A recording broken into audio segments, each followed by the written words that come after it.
Hey, everybody. This is Daryl Cooper. You're listening to the Martyr Made podcast. You're about to hear episode 2 of Fear and Loathing in the New Jerusalem, a 6-part series on the early history of Zionism and the Israeli-Palestinian conflict. If you enjoy this series, please do consider subscribing to my Substack page, where I post supplemental writings and exclusive podcast episodes that are available only to subscribers for just $5 a month or $50 per year. That is at martyrmade.substack.com. And to all of you who are already contributing, I really appreciate you allowing me to do this. So I hope you guys enjoy the show. Here we go. I'm content to die for my beliefs. So cut off my head and make me a martyr. The people will always remember it. No, they will forget. Hell does exist. God is a thought. God is an idea. It is a place. It is somewhere. Hell does exist. But its reference is to something that transcends all thinking.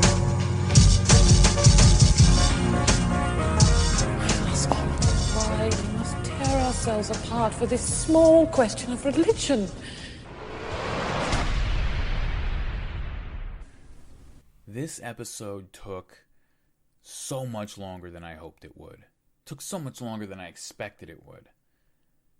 I've been probably 95% finished with it for, at least a month. Over a month. But I was stuck. In my effort to get unstuck, I read probably at least half a dozen whole books that ended up having no bearing on the episode at all. Good books, but they had nothing to do with this in the end. Often I'll write to help myself kind of work through my thinking on certain subjects or issues, and so I wrote probably 50 pages of essays and posts trying to clarify my thinking. Didn't use any of it. Now, the history of this period, the story of the period we're about to cover, that part of this episode has been done. I wrapped that up ages ago. That's not what was holding me up. See, sometimes when I study a topic or get ready to tell a story, there'll be some idea or some question that I just find myself coming back to over and over and over. And it starts out vaguely, but eventually it emerges enough that I can start to make out its shape. But what can happen if you're not careful, and I'm almost never careful when it comes to this kind of thing, I'm going to have to get better at it, is that foggy question can become a kind of obsession that ends up pulling you away from the story or topic that made you ask it in the first place. And I kept trying to bring myself back to the history. Just buckle down and tell the story. That's why you're here, right? That's why you're listening. Because every time I would try to explain this thing that was eating at me in the context of the episode, to weave it in, it just never seemed to work. Maybe it wasn't working because it's always hard to explain something to someone who hasn't been in your head, right? They're not privy to your inner monologue, and so they don't know how you arrived at that idea. And it makes perfect sense to you until you start to explain it to somebody else and you realize that they just don't have the background of why you think this is so interesting or important. That's part of it, but partly I think it wasn't working because even right now as I'm recording this, the idea and the precise ways that it's important to this specific story still aren't completely worked out and elucidated in my own mind. I finally decided to just hit record and start talking when I realized finally I don't have to figure it out and explain it to you. I'm not a philosopher or a priest, and I'm not here to lecture anybody. You're not here to have something explained to you. Once I reminded myself of that, I just hit the red button and started talking, and here we are. I'm here because I have questions, and because I hope that this might be a way to find other people interested in some of those same questions and who might help me work through some of them. That's why I'm doing this. And so that's how I want to start out this part of our story. I want to start by asking you a question. And you don't have to answer it right now. In fact, even if you think you have a clear answer, I'm going to ask you to just hold on to it for now. and let it float in your mind as we start to move into this part of our story. Because it seems like a simple question, maybe the simplest question. But many, many lives and destinies are going to be shaped by this question and by the struggle to answer it in this first part of the 20th century that we're going to be talking about. I want to ask you what it means to be a people. Now, what is the difference between just a crowd of individuals and an army? So what's the difference, say, between the United States of America, right, and just 300 million individual people living out their lives in relative proximity to each other in the middle of North America? And what's the difference? And how do you get from one place to the other place? For all social mammals, and human beings are ultra-social mammals, so all pre-civilized traditional human societies, identity is determined by blood. The extended family is the social unit. Okay, the clan is what people mean when they say we. This is easy enough to understand from a biological, evolutionary standpoint, right? But to make urban civilization possible, to make any of this that we see around us possible, at some point, groups of people had to make this very complicated leap from identifying primarily with a kinship group, with a biological family, to instead identifying with a symbolic family, something that can scale. See, people don't just say, I live in America, right? It's not just a place. They say, I'm an American. But what does that mean? America is just a symbol. It's just an idea, right? It's not the mountains or the rivers or the fields or the lines on a map or the sum of those things even. It's not even the people. If everyone woke up tomorrow morning and just forgot about it or decided that there's no such thing as America, then there is no such thing as America. It's gone. It's just an idea. It's just in our heads. And yet somewhere between 1776 and today, America, that thing, it became something with a sustainable, independent existence in a way. It became something like a family, a symbolic family. An us, right? Not a blood family, a symbolic family. And an identity to which people gave their loyalty that superseded their identification with their family name.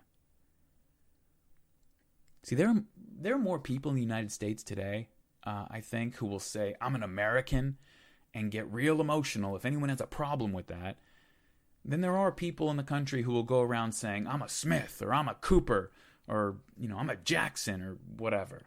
We just don't really do that here anymore. And when people do, we kind of look at it as this sort of lower class throwback kind of thing.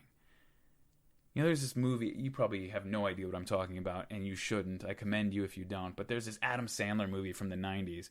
I don't remember what it's called, but there's this big, dumb bully, right? And every time he would bully Adam Sandler, he would yell, O'Doyle rules, because O'Doyle was his last name, right?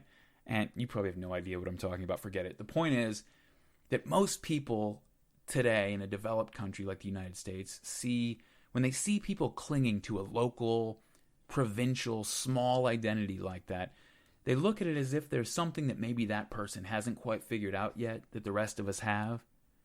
That maybe they're hanging on to something that the rest of us have kind of let go of and transcended. I don't mean that people aren't loyal to their family members. And I'm not talking about being loyal to our family members, but to the family.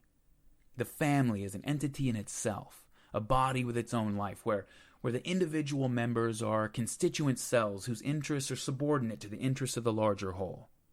That's what I'm talking about. And that's the state of natural man and traditional societies. But to anyone in a modern nation state, it's a curiosity. It's a throwback. We see it even romanticized in something like the Godfather movies, and it's still hard for most of us to relate to. It's fascinating, but it's hard to relate to. And part of the reason that The Sopranos was so great was because of how it played with the fact that the kind of clan loyalty that's romanticized in the Godfather movies, it just, in reality, has not been able to stick in the United States. It seems out of place and anachronistic and kind of ridiculous. But why? Why is that? And when you look around the world today, you'll find that civil society, okay, strong institutions, state legitimacy, these things exist almost universally in inverse proportion to the extent that people identify with the clan and give their primary loyalty to the extended family or the tribe. And again, the Godfather movies are like graduate courses on this dynamic. Or I'll use the book, actually. There's a scene in the book, it's in the movie too, but I'll quote from the book. There's a scene where Michael Corleone is explaining to his wife why he has to follow his father and be loyal and obedient no matter what. Now, she's a regular person, to whom the laws and norms of the larger society have been fully internalized. And so she doesn't understand why Michael would follow his father, even if it means running afoul of those laws. And so he tells her, quote, "I don't trust society to protect us. I have no intention of placing my fate in the hands of men whose only qualification is that they manage to con a block of people to vote for them," end quote. See, in countries like the United States that enjoy strong legitimacy, whatever we think about politicians or judges or the police or whatever, the essential legitimacy of the system is usually never in question. If a terrible injustice occurs in the criminal justice system, say someone is wrongly convicted by a corrupt judge and evil cops, people will call for the injustice to be corrected, maybe for the judge and the cops themselves to be punished. But no matter how egregious the injustice, you almost never hear someone claim that the system itself has no right to judge him, that our institutions have no right to expect his participation or his obedience. But to people like Michael Corleone, whose extended family is an entity with a separate existence and a primary claim on his loyalty, the national institutions of the United States are simply other entities with whom he and his family happen to have dealings.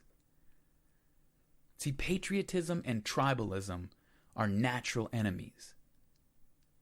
And it's not just a binary comparison of, say, the United States over here on one end with its nuclear families and strong institutions, and all the way on the other end, Afghanistan with its tribal identities and weak institutions. No. You can trace that relationship reliably up and down the whole spectrum of nations.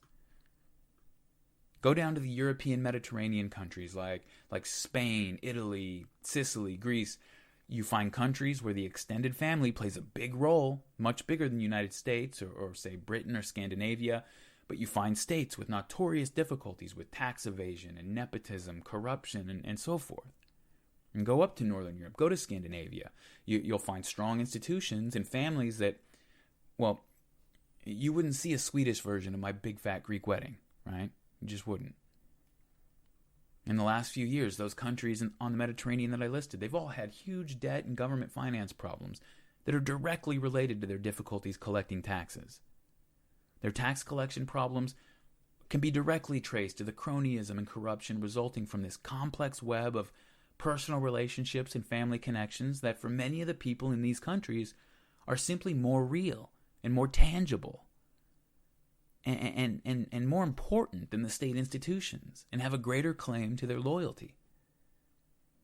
I'm not beating up on the Mediterranean societies, by the way, because there's certainly something to be said for the deep family structures and the intense communitarian relationships you find in these places.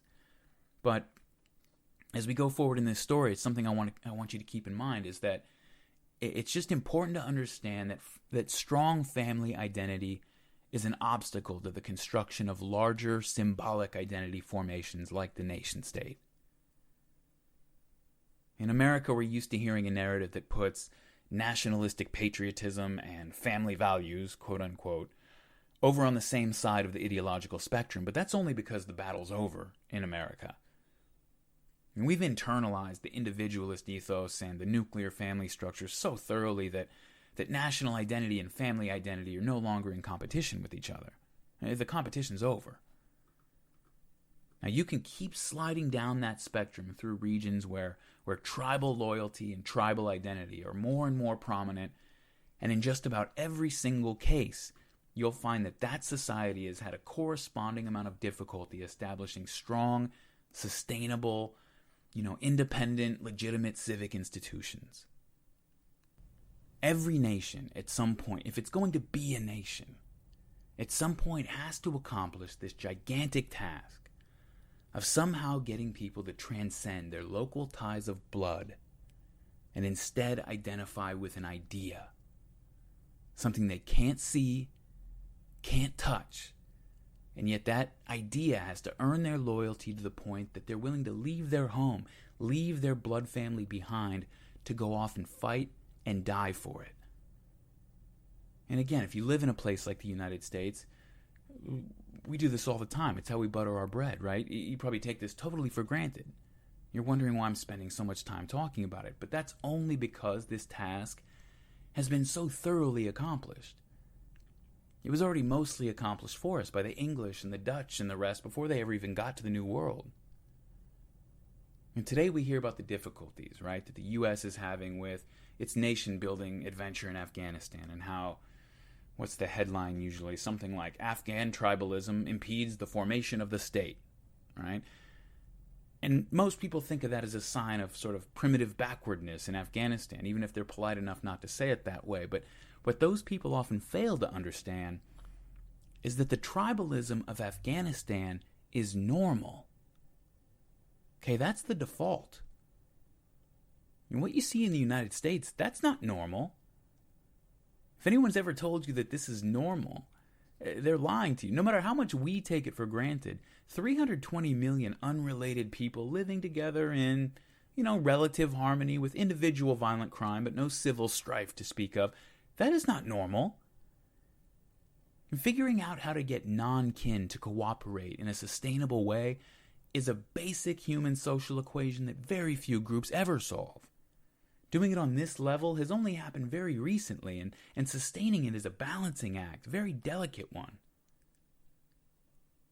In the U.S., right, we all remember the story of the Hatfields and the McCoys in the U.S. I think we hear it as kids. If you're not from the U.S., you probably have no idea what I'm talking about. So the Hatfields and the McCoys were these two families in the southern United States who got embroiled in this decades-long blood feud back in the 19th century. It started over something small, but revenge led to reprisal. A ton of people got killed, and eventually, decades later, these two families are still calling in reinforcements and hiring mercenaries and having basically military engagements, small-scale military engagements, these two families. Now, the very fact that most people in the U.S. today still know that story, I think there was a TV movie about it a couple years ago, that tells you something important about it. It's famous because the very social structures that would allow a generational family feud like that to happen have been pretty much eliminated. So it's kind of fascinating to watch on TV. That kind of tribal blood feud wouldn't even make the gossip pages in Pashtun Waziristan in 2015. It's just a part of life. And so how do you get different people who don't identify with each other at all, who may even be rivals or traditional long-term enemies, to start thinking of themselves, to start feeling themselves to be part of a larger symbolic family? How do you get the Hatfields and the McCoys to put aside their differences and shake hands and say, well, brother, we're both Americans and there's a war on in Germany, so I guess we got to end this fight of ours and get over there together? How do you do that? That sounds silly, but for millions of people in 1918, this was not a theoretical question. For many people living in the former territories of the empires that had just been shattered by the First World War, it was the only question. The Russian, Ottoman, and Austro-Hungarian empires had just been wiped out, and their constituent peoples had already begun the process of constructing, advocating, and fighting over the identities that were going to replace them. The proximate cause of the whole war was rooted in this dynamic. The war was kicked off by the assassination of an Austrian archduke by a young Bosnian Serb who wanted a Serbian national identity apart from the broader empire. The Russian Empire had been burned to the ground by its revolution, and right at this moment you've got a civil war raging between not only the revolutionaries and the remnant of the old regime, but between different groups of revolutionaries. You've got people fighting for their national independence and identity, and then you've got hardcore communists who want to throw out national identity altogether. and replace it with an economic class identity. They see national borders, national identities as just barriers to keep the workers apart from one another. They want only an identity based on economic class. In the Arab world, in the Arab territories of the defeated Ottoman Empire, it's national identity projects, and they're starting up almost from scratch.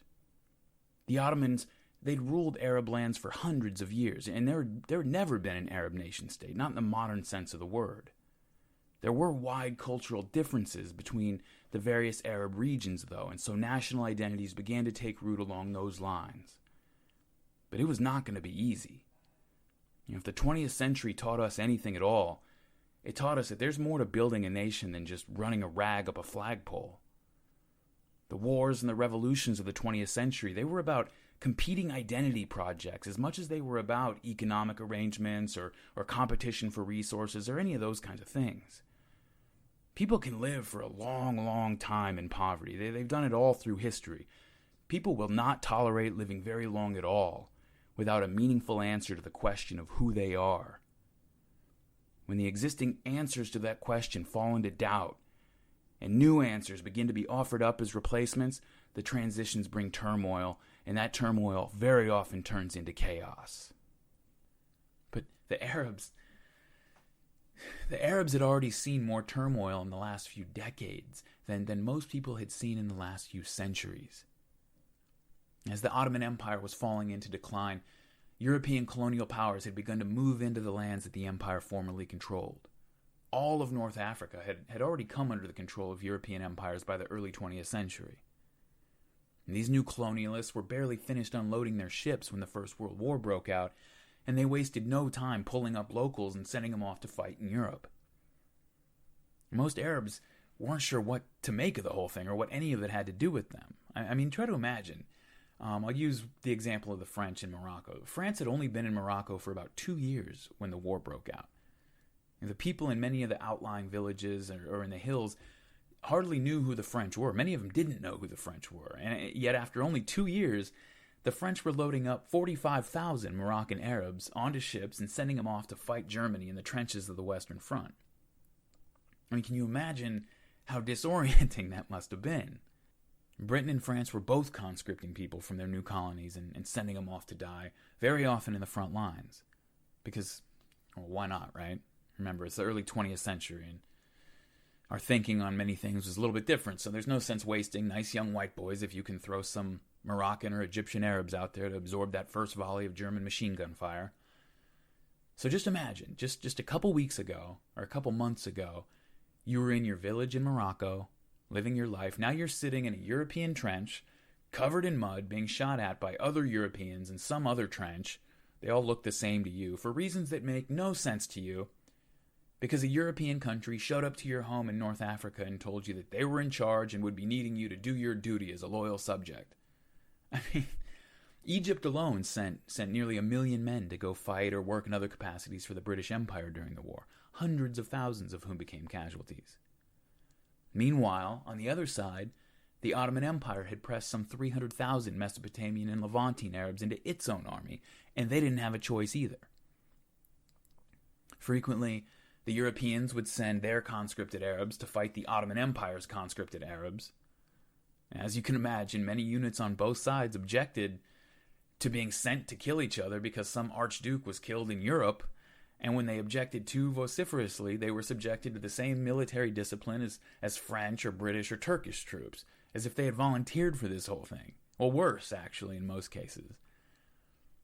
You know, every First World War army executed some people for, desertion, sedition, or even things like falling asleep on watch. Okay, fair enough, right? Militaries have been doing that since there have been militaries. But for their colonial troops, really the French became notorious for this in particular. They brought back the old Roman practice of decimation. If you refused your orders or deserted, they weren't just going to kill you. They were going to kill a bunch of other people from your unit. So you could carry that with you. And again, no, war is hell, right? And if you're the French army trying to hold things together as the Germans march toward Paris, maybe you do whatever you have to do. But if you're an Arab from North Africa or Syria, being pulled off your farm because foreign powers on both sides of a war are pressing you into their armies to fight a war that you don't understand or have anything to do with, and you're being told to go kill other Arabs with all the gusto that you can muster, or else be executed as a coward and a deserter. Again, it was very disorienting for the people involved. You know, the effect of the First World War on the Arab world is it's one of the most overlooked aspects of the entire era. So many pages have been written about the First World War, with so many authors looking for some unique angle to present, that it's really inexplicable that it's not better known. And for somebody who's kind of an amateur World War I junkie like I've been for a while, once you kind of start to learn about the effect of World War I on the Arab world and how it's trickled down into the modern era, it really just blows your mind that you haven't heard more about it. In the region of the Levant, for example, now the Levant, sometimes it's called Greater Syria. This whole area is still under the dominion of the Ottoman Empire during this period. In the Levant, the war was a total catastrophe. Okay, and I know the First World War was a catastrophe everywhere, but in the Levant, it was just a disaster. As soon as the war breaks out, Turkey installs just a brutal military dictator. They sent him to govern the region of the Levant and to stave off the possibility of any Arab independence movements. Even before the war, there was a lot of this in the air, and they wanted to make sure that they weren't hit by anything from the inside while they were fighting the First World War. In Turkey, this man was called Jamal Pasha, but he earned the nicknames the Bloodshedder and the Butcher among the Levantine Arabs that he was sent to govern. He earned those nicknames. In addition to having a huge portion of the male population pulled up and pressed into the war by the Ottomans, the region was swept by diseases several times after the Allies brought in hundreds of thousands of colonial conscripts from India and other places. And if that wasn't enough, the Allied naval blockade, combined with the interruption of agriculture caused by the war itself, and then a poorly timed drought and locust infestation, a couple locust infestations actually, a few years in a row, led to a famine of apocalyptic proportions. And this part's controversial, but there is evidence that the Ottoman Empire, and Jamal Pasha specifically, imposed the famine on the area of Mount Lebanon, very similarly to the way that Joseph Stalin would later do in Ukraine. Partly because they wanted to requisition all available food for the war, but also possibly to suppress any chance of Arab nationalist uprisings. It was a huge concern the Ottoman Empire had during this period, and it turned out rightfully so. And this accusation was common for decades after the war, but again, it's highly controversial, along with everything else having to do with Turkey and the Ottoman Empire during this period. So I'm not telling you that it happened. I'm telling you that there is a controversy about it. If you're interested, I encourage you to investigate it on your own. So we all know how terrible the war was for France and for Belgium, right? For Germany and Russia. But beyond the Arab rebellion, Lawrence of Arabia and all that, not a lot of people even know what the Arabs were up to during this period. Well, this famine in Greater Syria in particular was devastating. And don't mistake me, this was a famine. This was not a food shortage, okay? There are pictures, and they've got everything you're used to seeing in all the most infamous and horrific famines in history. Weakened, bony people lying in the streets just waiting to die, skeletal children with the big distended bellies, women and children digging in fields for insects and roots and everything they can find. I mean, everything. It's horrible. Edward Nicolay was an employee at what would later become the American University of Beirut, and he kept a diary at the time. And in it he wrote, quote, "Starving people lying about everywhere. At any time, children moaning and weeping, women and children clawing over rubbish piles and ravenously eating anything that they can find. When the agonized cry of famishing people in the streets becomes too bitter to bear, people get up and close the windows tight in the hope of shutting out the sound. Mere babies amuse themselves by imitating the cries that they hear in the streets or at the doors." End quote. Okay, now stop for a minute and try to put yourself in that place. Okay, actually stop. Take it out of his diary, pull it out of its literary context, And just imagine what must have been going on in that community, what it must have been like. Imagine being in your house and having to shut up the windows as tight as you can and close the gaps with towels, because all day and night there are people moaning and children crying in the streets because they are starving to death. They're out there moaning. Imagine lying down to sleep every night with your belly empty, with your children hungry, and hearing non-stop moaning in the streets like it's the zombie apocalypse out there. A famine is a special kind of disaster. And not to downplay the horror or the tragedy of any loss, but say when an earthquake ruins a city and kills thousands, the shock is instantaneous. The suffering is acute. It happens, it's horrifying, and then you try to process the loss. Maybe you're successful, maybe you're not. A famine is something else. It just drags on.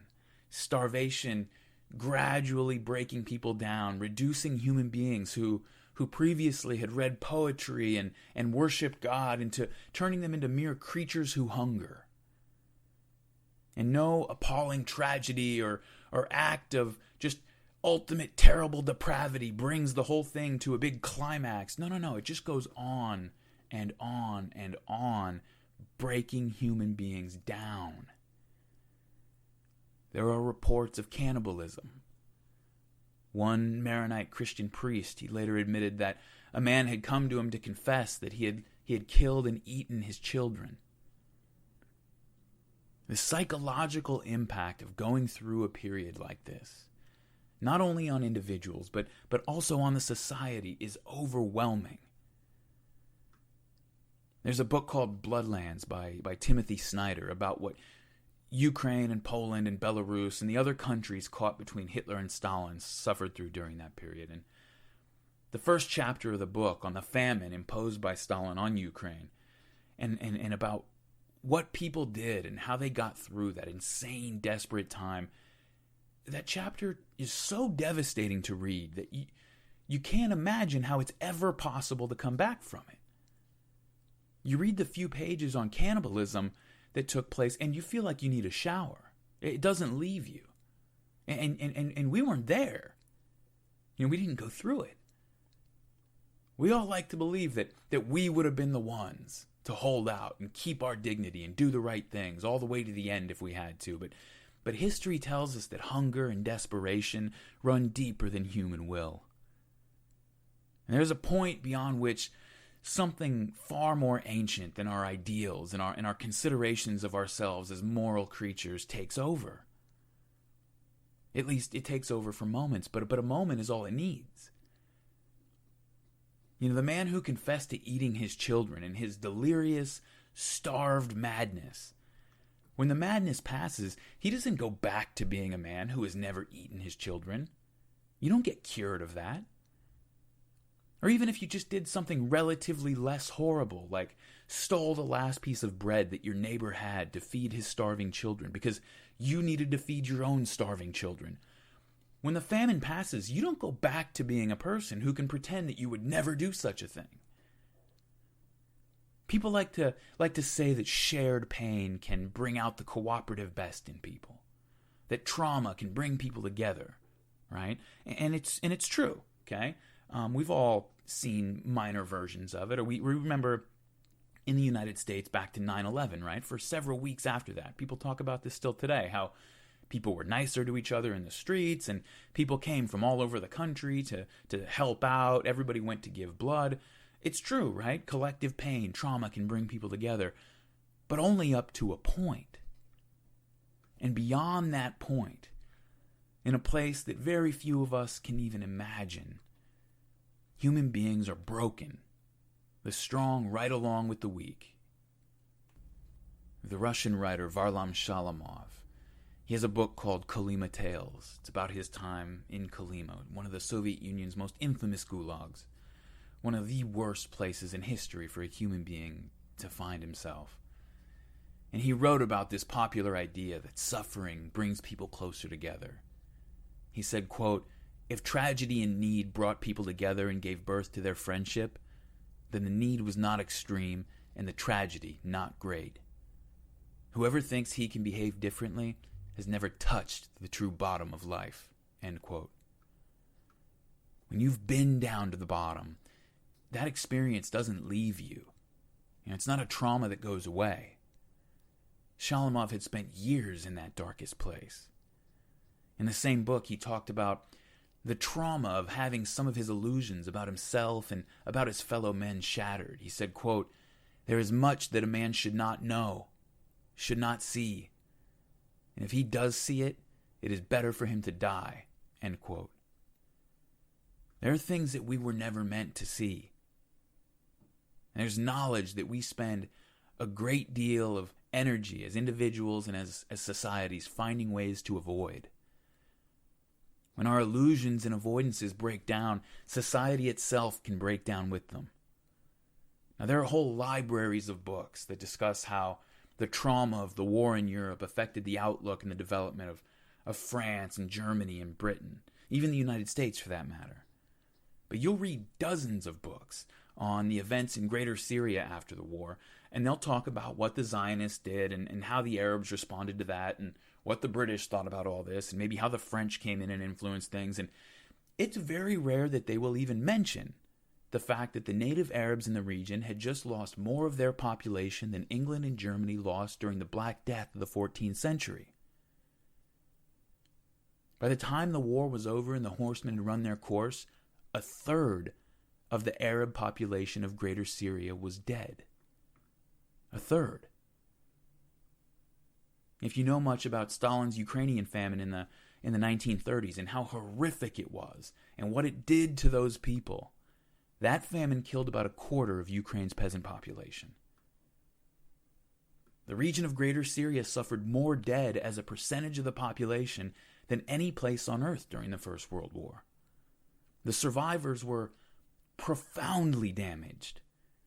I mean, what does it even mean to have killed and eaten your children? What does it mean to have the knowledge that your neighbor did it or that someone in your community did it? And none of us have any frame of reference for something like that. When the crisis passes, do you just go back to your life? You just go back to work and go buy fruit at the market? Trauma can make otherwise normal human relationships very difficult. We all know that, right? Doctors and counselors often talk about how female rape survivors will often struggle to feel safe around men or to trust them. Often, this is something that they have to work to overcome because it stays with them. Well, Shalamov's book about the Kolyma Gulag, it talks about this same sort of lifelong trauma in the sense that it's a sort of eulogy. It reads like he's grieving for the loss of a certain kind of innocence. When he says that there are things that a man should not see, and if he does see them, it's better for him to die, he's not talking about a gory mess or some awful scene of your friend getting blown up or something.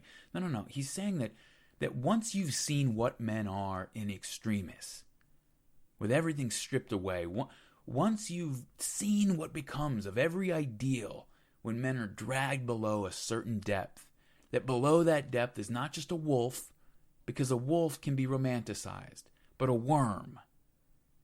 You cannot erase that vision. Shalamov himself was broken by that vision.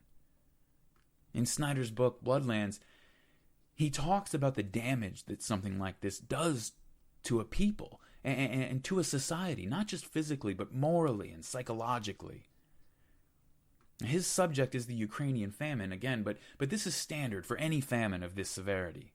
He writes, quote, "The duties of parents could not be fulfilled. Marriages suffered as wives, sometimes with their husbands' anguished consent, prostituted themselves with local party leaders in exchange for a bit of flour. Parents, even when alive and together and acting in the best of faith, could hardly care for children. The desperate peasants holding up infants to train windows were not necessarily begging for food. Often they were trying to give their children away to someone aboard a train. The good people died first. Those who refused to steal or prostitute themselves died. Those who gave food to others died. Those who refused to eat corpses died. Those who refused to kill their fellow man died. Parents who resisted cannibalism died before their children did. In the countryside, the healthier peasants formed brigades to collect the corpses and bury them. They rarely had the inclination or strength to bury them very deeply so that hands and feet could be seen above the earth. Burial crews were paid according to the number of bodies collected, which led to certain abuses. Crews would take the weak along with the dead and then bury them alive. They would talk with such people along the way, explaining to the starving that they would die soon anyway, so what difference did it make? In a few cases, such victims managed to dig their way out of the shallow mass graves. In their turn, the grave diggers weakened and died, their corpses left where they lay. As an agronomist recalled, the bodies were then, quote, devoured by those dogs that had escaped being eaten and had gone savage, end quote. So how do people who have lived through this, who have seen their neighbors behave as starving people in a famine behave, who have themselves behaved in such a manner, how do they smile at each other in the streets afterwards? How do they build the 1,000 little daily sinews of trust that it takes to create a civil society? I asked a moment ago how you get unrelated people to transcend local identities and pull together under a larger symbolic identity, as if that equation wasn't already difficult enough to solve. How do you accomplish that task with a traumatized people who have seen firsthand what people are capable of when everything is stripped away, who don't have the benefit of illusions anymore? It's hard to imagine it being possible at all, and yet these were the people crowding the streets to cheer for Amir Faisal I as he installed himself in Damascus. The people of Greater Syria were clamoring for the opportunity to be a part of the first independent Arab nation in centuries. Amir Faisal I, son of Hussein bin Ali and commander of the Hashemite Arab forces that led the rebellion against the Ottoman Empire, he waved to the throngs of enthusiastic new patriots as he entered the city of Damascus. But he knew that their fight for independence hadn't ended with the defeat of the Turks. Late in the war, it had been revealed that the British had made a secret deal with the French and Russians to divide up the Middle East along old-school colonial lines. Today we call it the Sykes-Picot Agreement after the British and French diplomats who negotiated its terms. And according to Sykes-Picot, the entire northern region of Faisal's kingdom, all of Syria, Lebanon today, northern Iraq, and the northern part of Palestine, all that would belong to the French, either directly or as an exclusive sphere of influence. And the British assured Faisal that the deal with the French was just a wartime expediency and that he was perfectly safe, but he knew the French weren't going to take that lying down. And would the British really risk a conflict or even risk an argument with the French just to honor a deal with an Arab ally? Faisal had other problems brewing as well. In late 1917, even as Faisal's army began its second year of fighting and was pushing into Palestine with General Allenby to help liberate Jerusalem, Faisal learned that the British had published the Balfour Declaration, making sort of ambiguous promises to a group calling themselves Zionists. Remember, Faisal's family came from the Western Arabian Peninsula, so he had only really heard of the Zionists at this point. And the Balfour Declaration was making these ambiguous promises about establishing a homeland in Palestine for the Jews. Now, Palestine, again, was supposed to be the southern portion of Faisal's kingdom. And the British assured him that these Zionists were simply looking to immigrate and live alongside the native Arabs. There's no political agenda at all. But many of the Jews who had begun to arrive, they hadn't seemed to have gotten that message. He began to hear rumors that the Zionists believed that Palestine belonged to them, that they weren't talking about a Jewish home, but about a Jewish state. When he demanded further clarification of British intentions, Britain sent Chaim Weizmann, who was now unquestionably the leader of the Zionist movement internationally. They sent him to meet with Faisal to reassure him that the Zionists had no political agenda, no plans for a Jewish state. And Weizmann knew that Faisal was in an insecure position. He promised that the Zionists had no political designs in Palestine and were only hoping to live and participate in a society alongside the native Arabs. He convinced Faisal that the Zionists might be able to use their influence to help make sure that Britain kept France out of Syria. And if Faisal needed any more convincing, the British diplomat, Sir Mark Sykes, of the Sykes-Picot Agreement, this is a highly placed British diplomat, he was openly talking about this all-powerful international Jewish conspiracy, and he warned Faisal personally, quote, "Believe me when I say that this race is universal, all-powerful, and cannot be put down." End quote. And he warned Faisal to give the Zionists whatever they wanted, because their agents were to be found, quote, "in the councils of every state, in every bank, in every business, in every enterprise," end quote. Now, Faisal had enough to worry about. This might have sounded ridiculous to him, but remember, Faisal's from outside the European system. And this is coming from an insider's insider that he's hearing this. Again, he had enough to worry about. These Jews obviously had enough suction with the British government to get the Balfour Declaration out of them, so maybe cutting a deal with Wiseman would help keep him on the good side of the British Empire. It was worth a shot.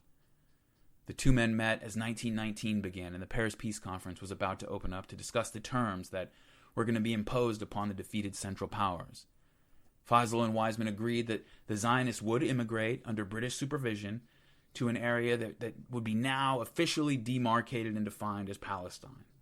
Up to this point, there were no borders in the region. They officially marked off where Palestine would be. In their agreement, Faisal would write, quote, "We Arabs look with the deepest sympathy on the Zionist movement. Our deputation here in Paris is fully acquainted with the proposals submitted yesterday by the Zionist organization to the peace conference, and we regard them as moderate and proper. We will do our best, insofar as we are concerned, to help them through. We will wish the Jews a most hearty welcome home. I look forward, and my people with me look forward, to a future in which we will help you and you will help us, so that the countries in which we are mutually interested may once again take their places in the community of the civilized peoples of the world." End quote. Faisal's allies in Greater Syria started getting very restless at this point. You remember, Faisal's Hashemite clan they weren't from the Levant. They came from the Arabian Peninsula. He was asking the independent tribes of Greater Syria to accept his leadership and submit to this new state. The Syrian nationalists had spent the war being tortured and hanged by the bloodshedders' secret police, and they didn't like the compromises Faisal seemed to be making with people that they considered a threat to their independence. They were trying to tell Faisal that he couldn't trust Wiseman's promises. The Zionists who were coming into Palestine were telling a very different story. Just after Faisal reached his agreement with Wiseman, the Arab mayor of Jerusalem at the time had a run-in with the head of the Zionist Commission that kind of gives you an idea of what they were so worried about. The head of the Zionist Commission, a man named Menachem Usishkin, he had come for a scheduled meeting with the mayor. After they exchanged greetings, Usishkin came right at him, partly to get an answer to the question and partly to judge the mayor's reaction. He came right out and demanded to know, quote, "How is it that the streets are so full of potholes and thick with such awful dust?" I'll let historian Tom Segev tell the rest of the story. Quote, "The mayor explained that the city engineers were unable to pave the streets with asphalt because the streets were not flat. Furthermore, asphalt is dangerous," he said, "because people and animals could slip on it." Usishkin would not let up. "Certainly it must be possible to level the roadbed," he said. The mayor explained that there was no money. Then the mayor asked how things were going at the Paris Peace Conference. Usishkin said that there was still no treaty, but everything was pretty much settled. Syria would be put under French protection, and Palestine would remain with the British. "The Arabs will not consent to that," the mayor responded. "Look, I said everything is settled," Usishkin repeated, and mentioned that Prince Faisal had already agreed to the Jewish national home in Palestine. As far as the mayor was concerned, the Arabs in Palestine had not authorized Faisal to make concessions in their name. He had nothing against the Jews, he said. Those who already lived in the country were welcome, but the Arabs opposed the immigration of more Jews. He tried to explain to Usishkin that style was important. The Zionists did not understand Arab culture, he said, and they spoke to the Arabs in a contemptuous and patronizing way. And now, this is me talking again. Keep in mind that this is only a few months after the end of the war, and Jews still only make up about 8% of the population of the country. So keep that in mind as you go forward. This is back to Segev. Usishkin did not deny that Jews had injured Arabs. He said these things could be resolved, but on no account would the Jews concede their national demands. There was no room for compromise. "We do not want war," he went on. "In fact, we are doing everything to prevent war. Yet the Jews are not afraid of war," he said, "if it is necessary." As His Excellency knew, Usishkin told the mayor, the Jews were currently equipped with everything needed for war. A war would hurt both sides, but the Arabs would suffer more, end quote.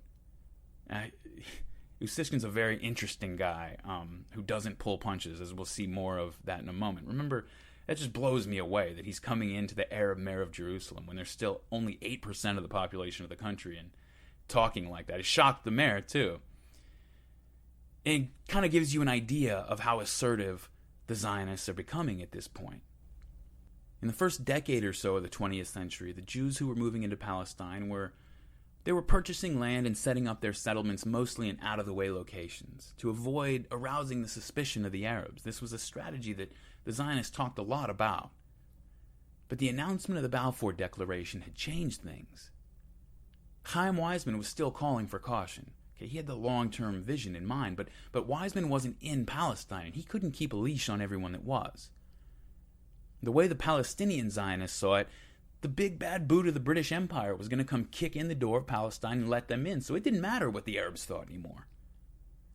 An American commission that was charged with looking into the situation in the former Ottoman territories, it arrived right around this time, and it had a pretty standard experience. They write about how they went into their project predisposed toward the Zionist cause. Until arriving in Palestine, the American commissioners had only heard the curated version, the safe statesmanship of Chaim Weizmann, as he called it. But in Palestine, they found something completely different. They found Zionists with very different expectations. And the Commission's report is so interesting because it's an official document for consumption by international panels and all that, but it registers their shock at finding that the Zionists in Palestine were looking forward to, well, as they put it, quote, they were looking forward to a complete dispossession of the present non-Jewish inhabitants of Palestine, end quote. And so the report denounces the Balfour Declaration, calls on President Woodrow Wilson to oppose it, but before the report can be circulated through the wider American government and published, Wilson suffers a stroke, goes into seclusion for the rest of his presidency, and it never gets pushed. Whatever Weizmann was telling Faisal, his allies in Palestine were seeing what this American commission was seeing. They were seeing Zionists out in the streets, holding parades and rallies, celebrating the Balfour Declaration and circulating pamphlets and giving speeches that were openly talking about Palestine being taken over altogether and made into a Jewish state. There were groups of Zionists conducting military drills in the streets of Jerusalem, and no surprise, the Arabs are starting to freak out. So Faisal's allies are urging him to take this seriously, but he's got a lot of plates up in the air. Anyway, how seriously could he take it? Whatever Mark Sykes said about the Jews' international power, they still only made up less than 10% of the population, right? What harm could it really do to throw Weizmann a bone? Faisal hadn't committed to anything specific, and if the Jews really were up to something, they were still only 10% of the population. If they became a problem, he could cross that bridge when he came to it. Right now, he had more immediate problems. Right now, he had to deal with the French. See, it was becoming apparent that whatever the British said about the Sykes-Picot Agreement, the French considered the deal binding, and the French were not about to back down. In 4 years, the three richest countries in the world literally bankrupted themselves, producing munitions and launching them at each other as quickly as possible. More of that carnage rained down on French soil and on French people than anywhere else in the world. When the war started, there were about 8.7 million men aged 20 to 50 in France, about 8.7 million military-age males. By the war's end, France had suffered about 6.2 million killed or wounded. So when the peace was settled, France expected to get something out of it. In the Sykes-Picot Agreement, the British had agreed that France would get Syria, and the French weren't interested in whatever side deals Britain may have made with the leader of some desert tribes. In late 1919, the British told Faisal that they would be pulling their troops out of Syria, leaving him defenseless and ceding the territory to the French. During the war, the British had made these conflicting promises, openly conflicting promises, and they knew they were conflicting. They made them to the French, the Zionists, and the Arabs. Well, if Faisal had been fooling himself into believing that the fact that the land in question was Arab land meant that the promise to the Arabs would matter more to the British than their promises to wealthy European Jews or to the Republic of France, Well, as David Lloyd George, the Prime Minister of Britain at the time, said, the friendship of France is worth 10 Syrias. So of the three promises made, the French and the Zionists would both get their wish. When push came to shove, the Arabs were voted off the island. And if they wanted to protest, but it's our island, well, welcome to colonialism. Make yourself comfortable because you're going to be here for a while. Faisal had been betrayed. I mean, there's no other way to put it. Now, looking back, most of us think what he was probably finally thinking in that moment. Of course he was betrayed. Of course the British took sides with the French and the European Jews and threw the Arabs under the bus. What did he think was going to happen? He might have been upset about it, but he also knew that he had no choice but to take the advice of the British and try to deal with the French. Any force he could muster would stand no chance against just a few divisions of the French army. And so in January 1920, they agreed to terms which stated that Faisal would remain in power, and even that the French would not station a large permanent military force in Syria as long as French advisors were the only ones influencing policy. Well, Faisal's allies weren't having any of that. Faisal agreed to it. They weren't letting that go.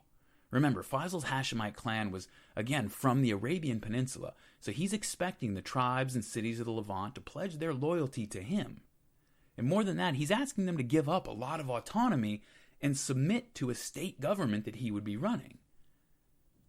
But they knew colonialism when they saw it, and they hadn't just fought a war against the Muslim Ottoman Empire to just hand Palestine over to the Zionists while the rest of Syria became another French colony, with Faisal as their puppet. They would have been better off under the Turks. The French and British did try to soften the blow. See, they knew that the world had changed in the last 4 years. Old school, ass-kicking colonialism wasn't as simple as it used to be. And for one thing, you had the Americans, the annoying, self-righteous Americans who wouldn't stop talking about it, and they didn't like it. And the British owed the Americans a lot of money, so you kind of had to listen to them, at least a little bit. And the French and the British also found that even their own populations had begun to sour on just straight-up dominating and exploiting other people. You couldn't just go around kicking indoors and barking orders like the good old days. They had just spent 4 years pumping their own people full of propaganda about how that was the kind of behavior that only the evil Germans engaged in. Civilized nations like France and Britain just didn't do that. I mean, they're still totally going to do that, obviously, but they just have to put some lipstick on it first. Well, the lipstick that they came up with was called the mandate system. In a nutshell, it went like this. The former territories of the Ottoman Empire aren't ready for self-government yet. They have no natural leadership structures and no experience building institutions. And so the brand new League of Nations determines, well, the French and British decided that the League of Nations would determine that the victorious Allied nations would receive mandates to act as custodians of the various territories to shepherd the people along to eventual independence. Isn't that nice of them? Man, I'll tell... Those French and British are just such sweethearts. They're always looking out for, the little guys around the world. It's amazing. With all the financial problems they're having after the war, they're just going to donate their time and resources to help the little Arabs learn the art of independent self-government. Wow. Okay, if you buy that, I recommend letting someone else handle your finances. The Arabs didn't buy it. They knew how the game worked. It'd been going on a long time by this point. When the Europeans established a colony, they didn't just come in with a huge army and put a white guy in a powdered wig on the throne. Come on now, that's crude. We're much more sophisticated. Every good colonialist knows that you find some local who will play ball with you, leave them on the throne for appearances, and then control the country through him. I mean, the late 1800s, the British controlled India, a nation at the time of about 300 million people. They controlled it as if they had owned it for 1,000 years. You know how many administrators they had in country pulling the strings of that nation of 300 million? About 1,000. Now, the only way you conquer a whole country and then control it in a sustainable manner, at least reasonably sustainable manner, with 1,000 administrators is by not letting the people know that they've been conquered or that they're being controlled. At the very least, you try to make it seem like it was their idea, or maybe that it's in their best interests. Well, at the end of the First World War, we're closer to the end of the age of colonialism than we are to the beginning. This kind of thing's been going on for a long time, and people are starting to catch on. And so when the French and British showed up with their mandates, the Arabs had no illusions about what was going on. I mean, the Sykes-Picot Agreement spelled it all out in case there were any lingering doubts. France and Britain would retain all rights of development, exclusive financial interest, and control over resource exploitation, and you would keep an Arab chief around for appearances. It was all written down. Well, Faisal's allies had had enough at this point. He was just too willing to compromise when time and time again the Arabs had been taken advantage of. First, he trusted the British. Then he compromised with the Zionists, and now he's negotiated a deal with the French. And where was any of this flexibility getting them? The French couldn't care less about their agreements with the British. They weren't even bothering to pretend that this was an equal partnership. The post-war French were in a foul mood, to use the understatement of the century, and they hadn't come to Syria to collaborate or take requests. They'd come to give orders. Well, Faisal's allies demanded that he renounce the agreement with the French immediately. And at this point, he had no choice. He was on the verge of facing open revolt in his own ranks. So he withdrew his agreement and demanded that the French leave Syria. That wasn't going to happen, so confrontations began to take place between local Arabs and French troops.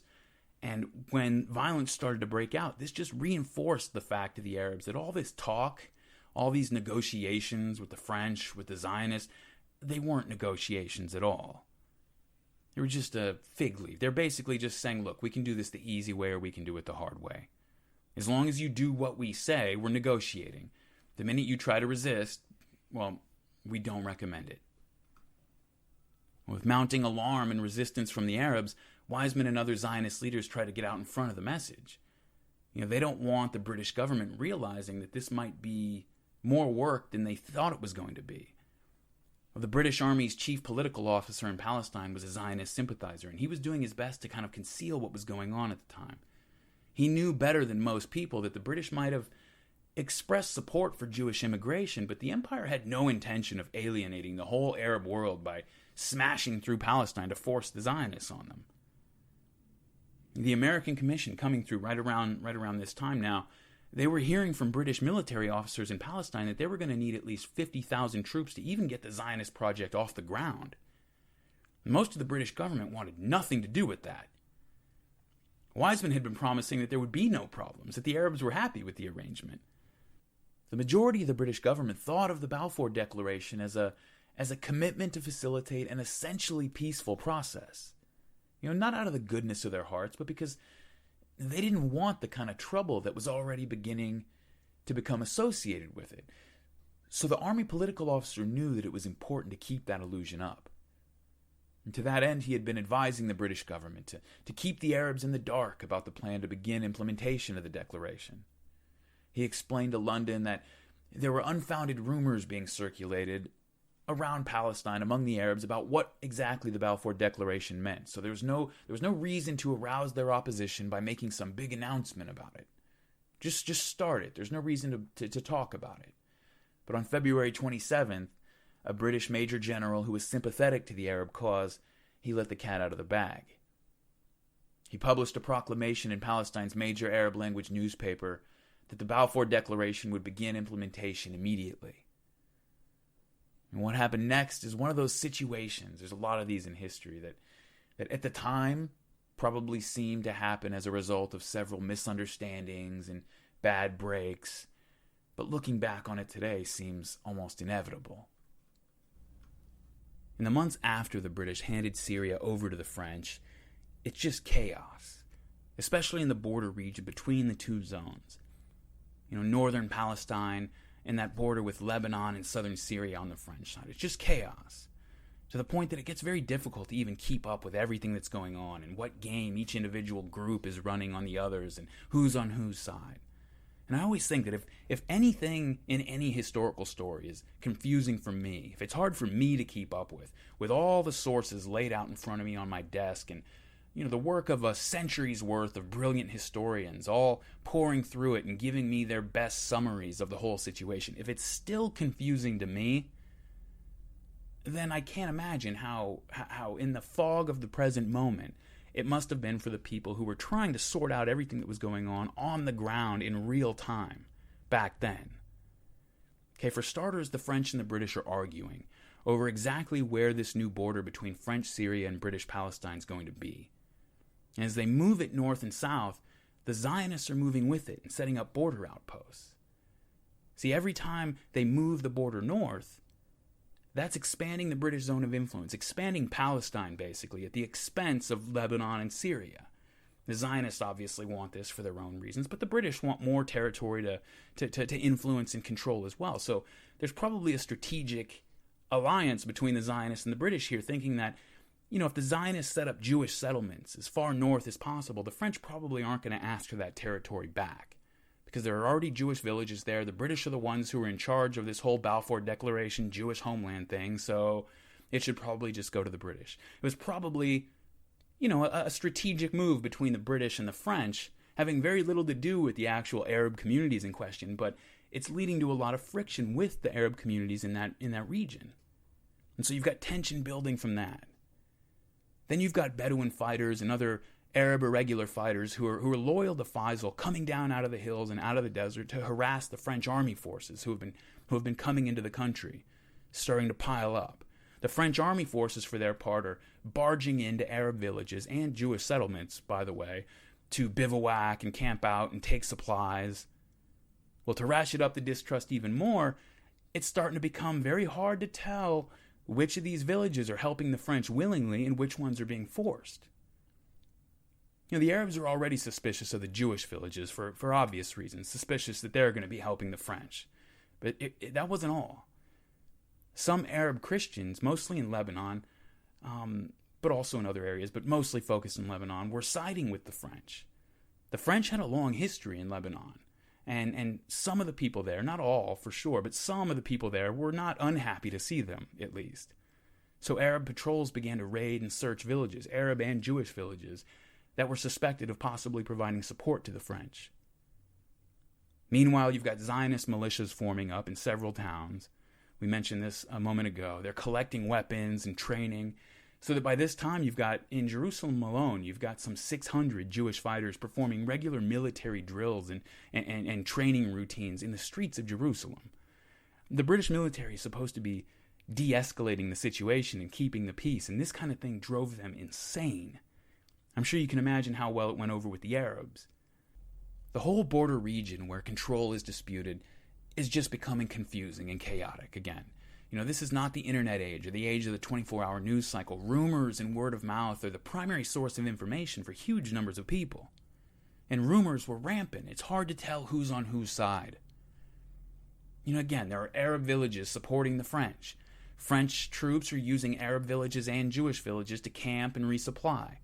No one knows which of these villages are being compelled and which ones are collaborating willingly.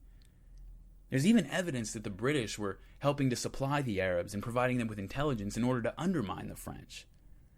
They were allies, but the war is over, so there's a little healthy competition going on again.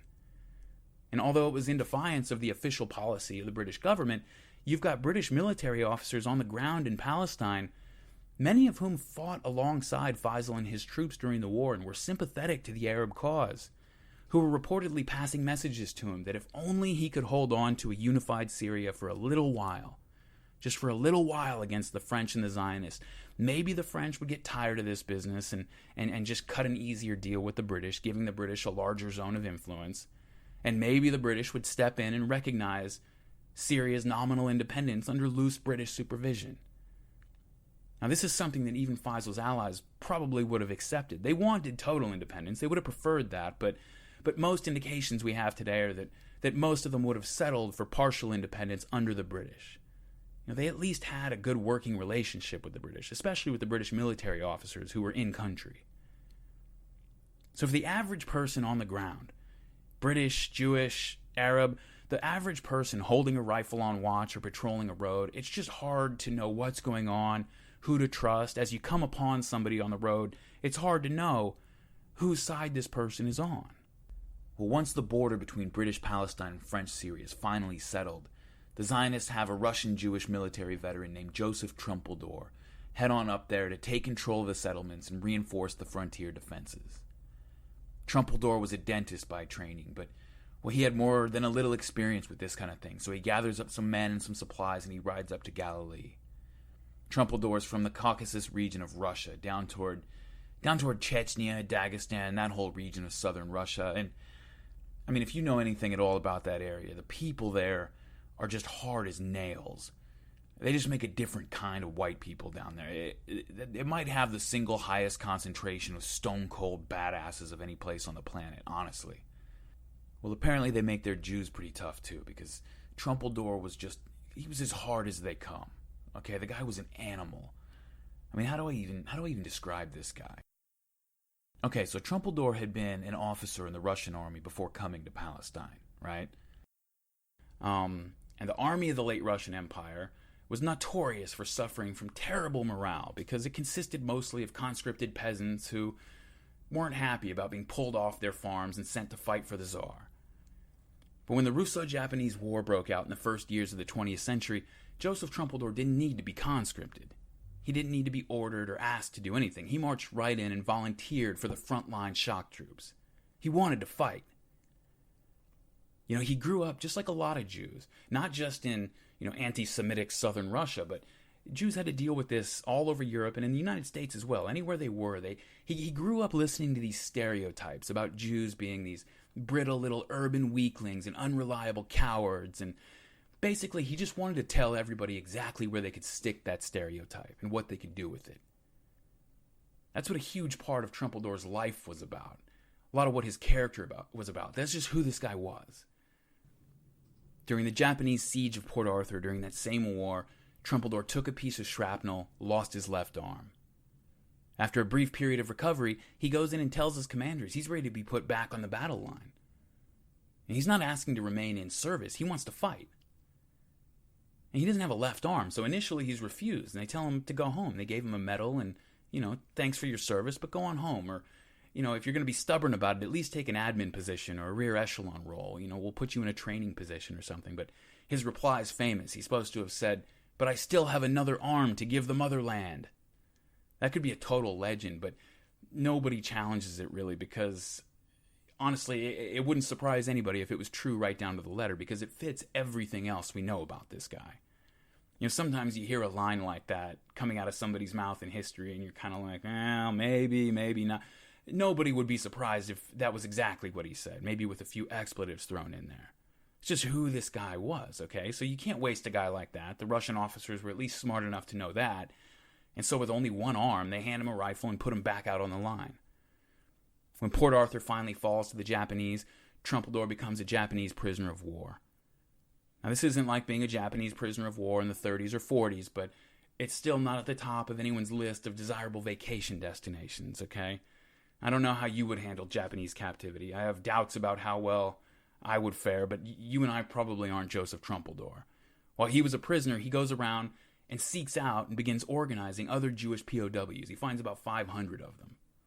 He creates an underground newspaper, starts circulating it around, and it talks about Zionist news and activities. He organizes classes for these Jewish groups on the geography of Palestine and starts preparing them for the possibility of moving into Palestine. He organizes other classes on Jewish history and literature. This is all while he's still in Japanese captivity, okay, with only one arm. By the time the war ends, Joseph Trumpeldor is the most decorated Jewish soldier in Russian history.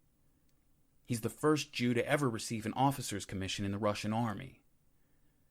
So he more than fulfilled that initial goal he had when he enlisted, because even the most anti-Semitic Russian military officers can't say anything to him. They admired him. They treated him as an equal.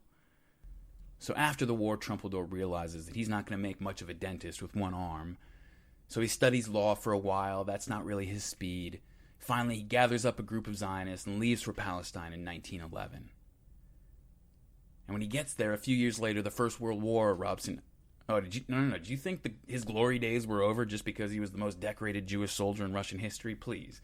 No, he's just getting started. So the First World War erupts, and the Ottoman Empire is not feeling particularly charitable toward Russian nationals in their territory, especially decorated Russian military veterans, so Trumpeldor's got to get out of there. He flees to Egypt.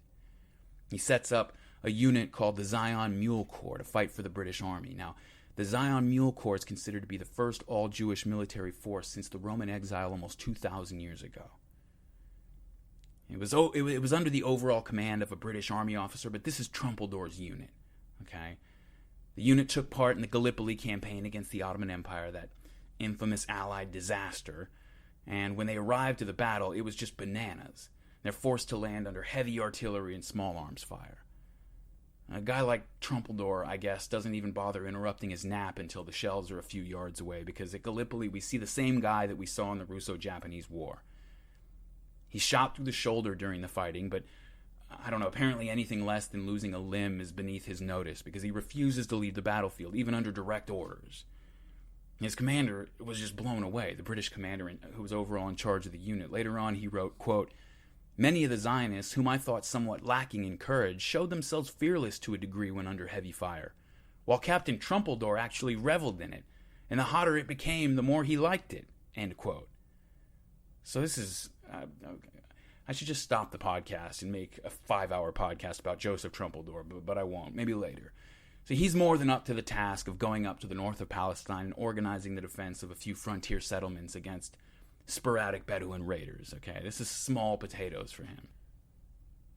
Well, on March 1st, 1920, that's going to be put to the test.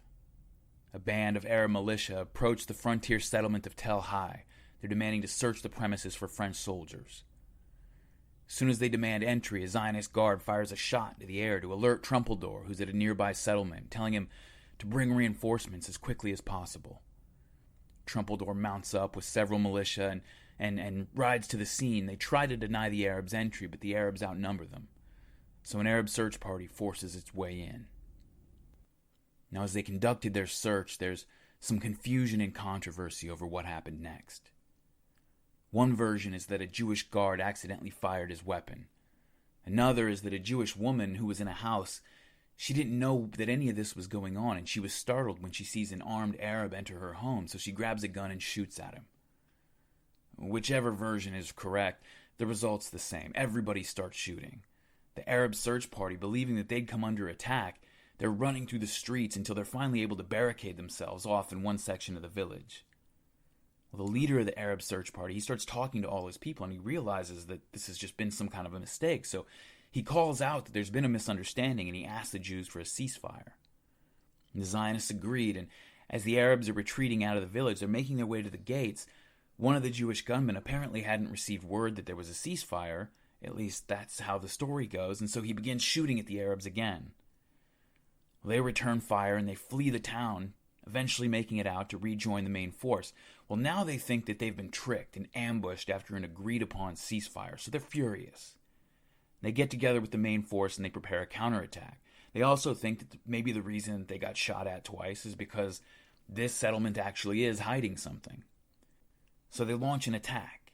They assaulted the walls of the compound as the Zionists fight back from defensive positions and sniper nests. When finally the smoke clears and the Arabs pull back, they're dead on both sides, although the numbers depend on who you read. The most common number is that 8 Jews and 5 Arabs were killed, with more wounded on both sides. But Israeli historian Benny Morris reports in his book Righteous Victims that 6 Jews and, quote, dozens of Arabs died and more were wounded. So you can take that for what it's worth. Let's just say at least a half a dozen on each side died and a few dozen were wounded. As the Arabs are regrouping and deciding how to proceed, the Zionists look at their position and they realize that it's untenable, so they back out and abandon the outpost. Now, as you can imagine, every single detail of this incident is controversial and emotionally charged. In fact, I should probably just put a disclaimer at the beginning of this episode to say that this is the case for every single part of this entire story. But I would still say it here because it's important. This is a watershed moment in the relationship between the two groups. This is an important point where something changes for good. Zionist historiography insists that this supposed search party was only using that excuse to harass and rob the Jewish settlement. The Arab versions often say that the shots fired by the Zionists after the ceasefire were an attack, not a mistake. Why it all started and how it proceeded is murky. No one really knows exactly what happens, but in this part of the world, back then just as it is now, there seems to be like a force field around it that repels any kind of ambivalence or any gray areas at all. Everything is black and white.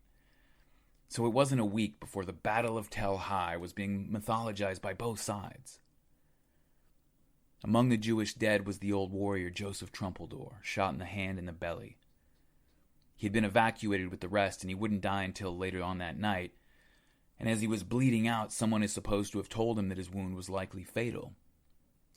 There are a few versions of his reply, but the most common is, "Never mind, it is good to die for our country."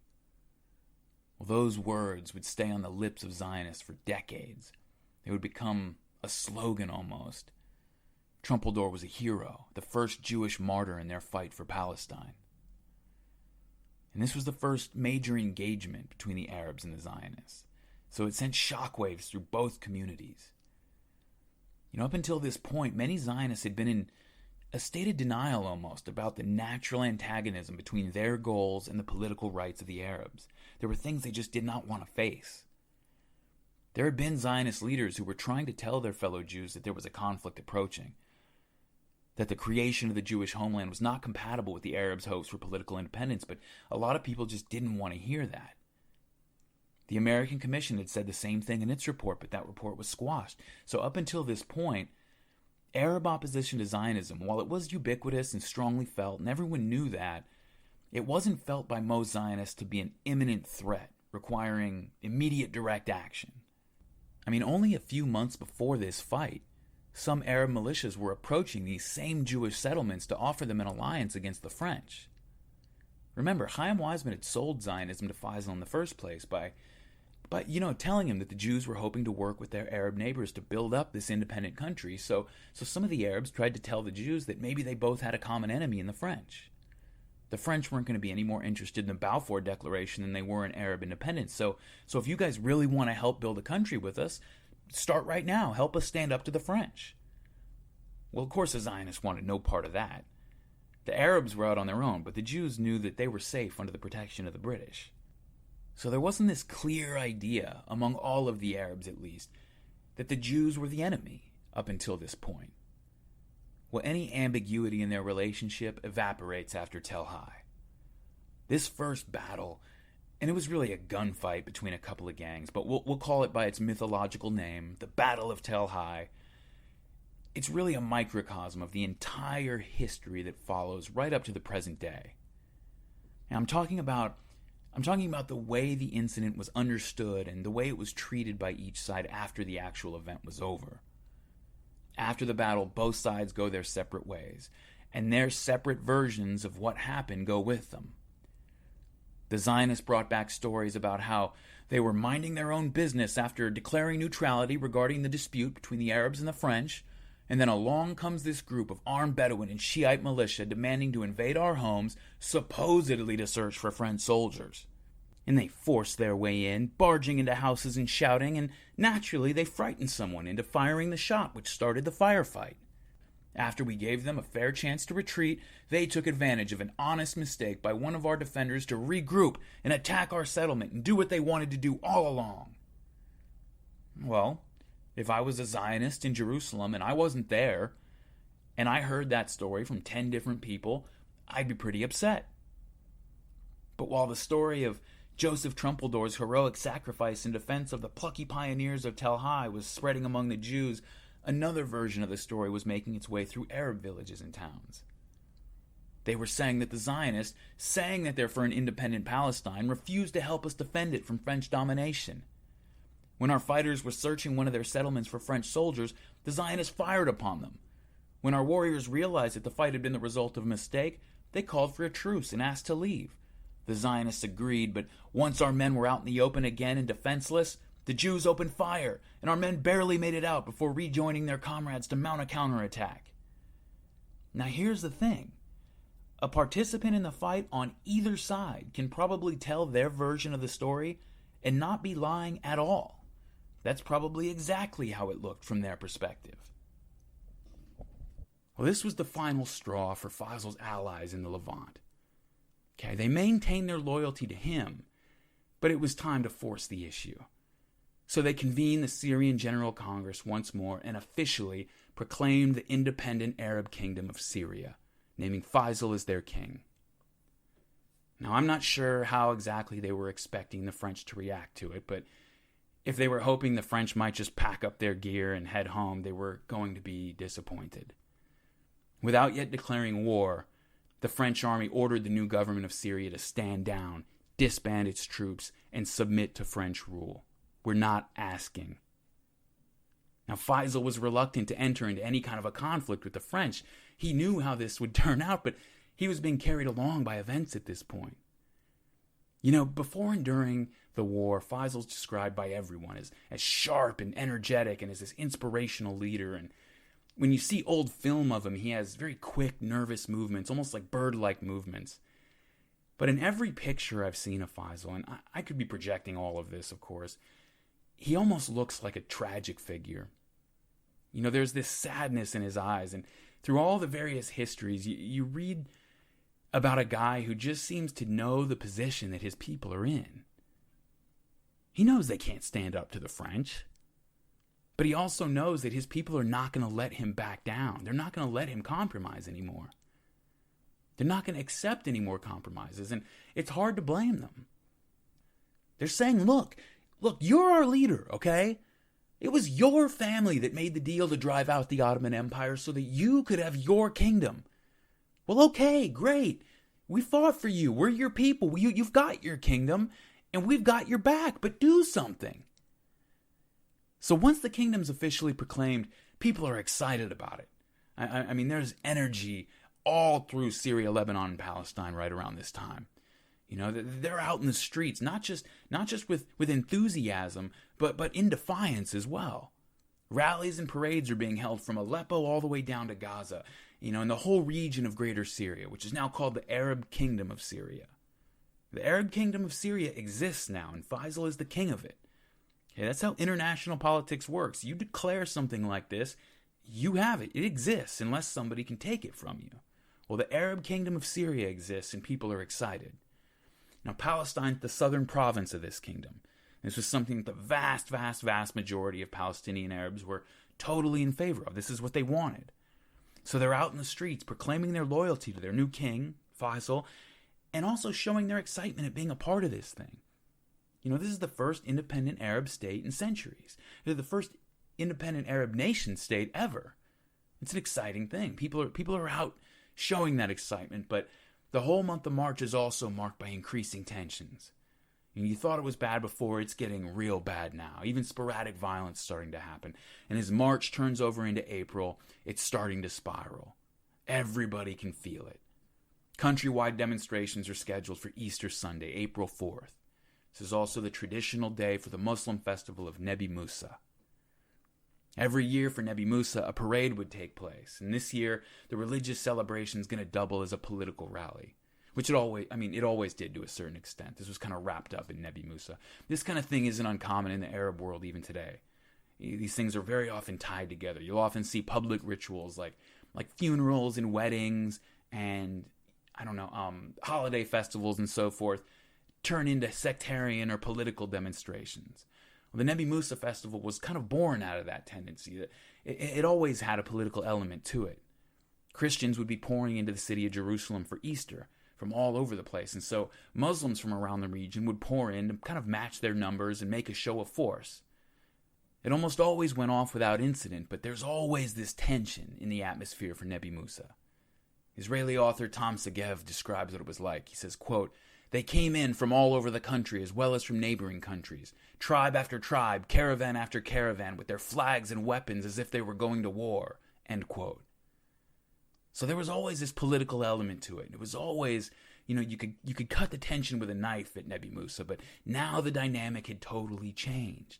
There'd never been anything like this before. See, instead of Arab Muslims and Arab Christians pouring into the city in opposition to one another, now you had both Muslims and Christians united in their opposition to Zionism. So Zionist leaders are concerned. They're terrified, actually. They're imploring the British to ban the public gatherings altogether, using force if necessary. But the British know better than that. They probably understand that this will just make the situation infinitely worse, so they refuse. They're still going around the country trying to convince the Arabs that they have nothing to worry about, that they shouldn't feel threatened. They start using the army to ban their traditional holiday festivals. How's that going to look? The British are usually way more savvy than that. unfortunately, they go all the way in the other direction. In the end, the British deploy 188 troops to keep order in Jerusalem. To put that in perspective, the Ottoman Empire would usually deploy thousands. They would keep artillery pieces trained on the route of the procession during the annual Nebbi Musa parade. Well, when the day arrived, there were up to 70,000 Arabs by some counts, crammed into Jerusalem. An article in the Times of London from 1920 describes what it was like. Quote, "It must be admitted that trouble has been brewing for some time. The religious festivals seem to have brought matters to a head. The Muslims have shown no hostility to the Christians. When Christian and Muslim processions on April 2nd almost met, not a word of hostility was uttered. A number of Muslims came into Jerusalem from Hebron on April 4th, when the procession was approaching the Jaffa gate. The cry went up from outside the gate, 'The Jews are attacking us!' It is not known whether there was any foundation for the cry, but it started the trouble. The Jews seem to have been prepared, for they were armed with knives," end quote. And so a riot breaks out. Mobs of young Arabs attack Jewish shops and homes, and they're fighting with Jewish gangs in the streets. Many of them head over to the Jewish parts of town, and they're breaking into homes and now attacking Jewish civilians. Lacking the manpower to break this thing up, British troops instead just focus on trying to contain it, trying to block off certain areas of town, prevent movement and isolate people, just prevent anybody new from joining it. Well, that sounds great in theory, right? You don't want armed Jewish gangs going in and joining a riot in progress, but the Zionists later complained that the only effect that this had was to prevent Jewish defense forces from going in and driving out the rioters, which the British just did not have the manpower to do. And so Jews in the Old City found themselves shut into this area with a rampaging mob. The British weren't letting people move around the city, so these people couldn't get out, and Jewish defense units weren't allowed to go in to try to help them out. When finally the British gather enough soldiers to impose martial law, 5 Jews are dead, 200 are wounded, 18 critically wounded. Now, to make matters worse, many Jewish men had formed themselves up into these defense units to go do battle with the rioters, right? So many women and children were left alone throughout the entire event. Because, see, the British, they largely prevented any of these Jewish militias from actually joining or affecting the fighting at all. They identified them and bottled them up pretty quickly. So the women and children were mostly defenseless, and they suffered the brunt of the violence. Many of those 200 wounded were women and children. Many of those wounds were from sexual violence. Women were raped all over the place. There was one report of a 15-year-old Jewish girl being gang raped along with her sister. I mean, this wasn't uncommon. It was a nightmare. On the Arab side, there were 4 dead, another 24 critically wounded at least, mostly by British soldiers and Jewish militias who had managed to get into the fighting. Now, I don't know about you, but whenever I think about these long-term, enduring historical tragedies, like the conflict between the Jews and the Arabs, it's something my mind does. It's always hard for me not to look back and wonder if it had to be that way. If there were conflicting interests and a collision course here that really probably couldn't have been avoided. Or if it could have gone differently. And if it could have, if there ever was a chance, then where were those invisible Rubicons that got crossed? Those points of no return? Those moments of sadism or poor judgment when something was broken that now it couldn't be put back. And now the system of violence sort of takes on a life of its own, has its own energy, its own momentum, and nobody even has to remember how the whole thing started anymore. Now it's just got its own energy of reciprocal grievances that doesn't even require recourse from outside the system. Well, I think it's likely that the Nebbi Musa riot of 1920 was that kind of an event. If peace had ever been an option, and it may not have been, by the way, you had very important Zionists, guys who would go on to become the leaders of the movement in the next few decades. You had these leaders up to this point, before this point, telling their fellow Jews that they were the conquerors here, and that this was a situation where you had a conqueror and the people in land they intended to conquer. So I don't know how you make peace out of that, but if there ever was a chance that some of the other people, some of the more moderate Zionists, might have won through and guided this process back onto the tracks, that possibility probably died in early April 1920. After the riots, the British have made this cake, and it didn't take long for them to start to eat it. They're going to get a little taste of what their life's going to be like in Palestine for the next few decades. And if they thought they were going to make friends here with anybody, they're about to find out how wrong they were. neither side is happy with the British. In fact, both sides are lobbing accusations against them. The Arabs are angry that the British seem to already be breaking every promise they ever made. And to the Jews, well, I mean, imagine, to them this just looks like an old-fashioned pogrom. At least that's how many of them are going to characterize it. A few of them know the difference between a pogrom and a riot, and maybe there's a little bit of cynicism involved with characterizing it this way. But in their defense, there was some evidence that at least a few people in the community had foreknowledge of what was going to happen, or had an idea that something might happen. There was even some evidence that maybe the local authorities, or some elements of the local authorities, either looked the other way or maybe failed to adequately prepare for it. But some people would go much further than that. Chaim Weizmann and several other Zionist leaders, they just straight up accused the British Army leadership of allowing the attack to go forward. And then once it started, of failing to contain it as quickly as possible, just to make a point. And we'll get into that point here in just a moment. But, well, to give you an idea of how the relationship between the British and the Zionists is starting to develop, I'll give you one example. After Nebbi Musa, the head of the Zionist Commission, Menachem Usishkin, we heard from him a moment ago, he had the run-in with that mayor of Jerusalem. He was involved in another confrontation that really shows you the budding resentment and distrust on the part of the Zionists toward the British military leadership. Usishkin had been visited by the British military governor in Jerusalem. This is the guy that is in charge of keeping peace in the city. His name's Colonel Ronald Storrs. And so Storrs had come to express his condolences to the Zionist leader. And he tells them when he gets there, he says, I've come to express my grief over the catastrophe that befell us. And Usishkin kind of gives him this sarcastic, confused look, as if he's not really sure what Colonel Storrs is talking about. He says, which catastrophe? And Storrs is a little bit puzzled by this. He says, well, I'm referring to the saddening events which took place here the last few days. And then Usishkin lights up with recognition. He says, oh, His Excellency's referring to the pogrom. And now again, remember, a pogrom implies that this was sanctioned or even abetted by and aided by the authorities, in this case the British, which means Storrs himself, because he was in charge of keeping peace in the city. So he's outraged. Storrs is just shocked that he would say this. Storrs says, this was not a pogrom. It's impossible to call these riots a pogrom. And Usishkin, who, on some level, you gotta love this guy. He's very bold, if nothing else. He sang this to the British military governor in Jerusalem, remember. He says, quote, you, Colonel, are an expert in administrative matters. I am an expert in pogroms, and I can assure you that there's no difference between the Jerusalem pogrom and the Kishinev pogrom. The organizers of the local pogrom didn't show any originality. They followed step by step the ways of the perpetrators of the Russian pogrom. Tsar Nicholas also did not interfere with the pogrom. He has also oppressed us. Yet, perhaps your Excellency is aware of what has befallen him?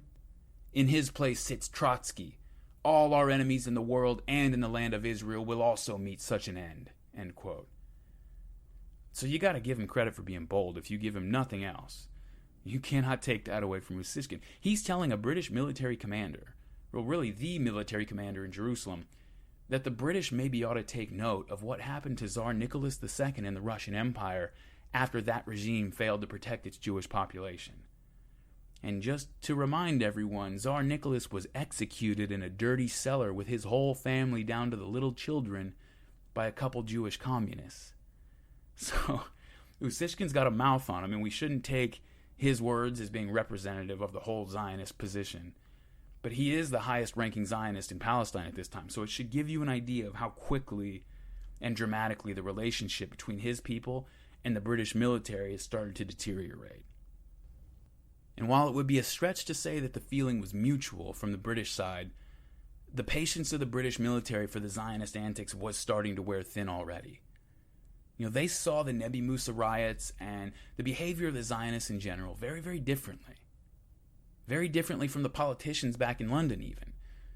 This is to put it coarsely, but really they saw the situation through soldiers' eyes, the way you might expect a soldier to see it. What they saw were Zionists moving into Palestine, agitating the Arabs, pushing them off their land, making a big show of their intention to take over the country. And why? Because they're going to come invade? Because they're going to fight for it? No.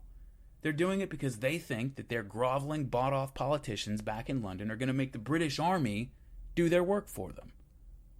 They think they can agitate the Arabs all they want because the British politicians are going to make the British Army protect them. Well, this drove the British Army crazy.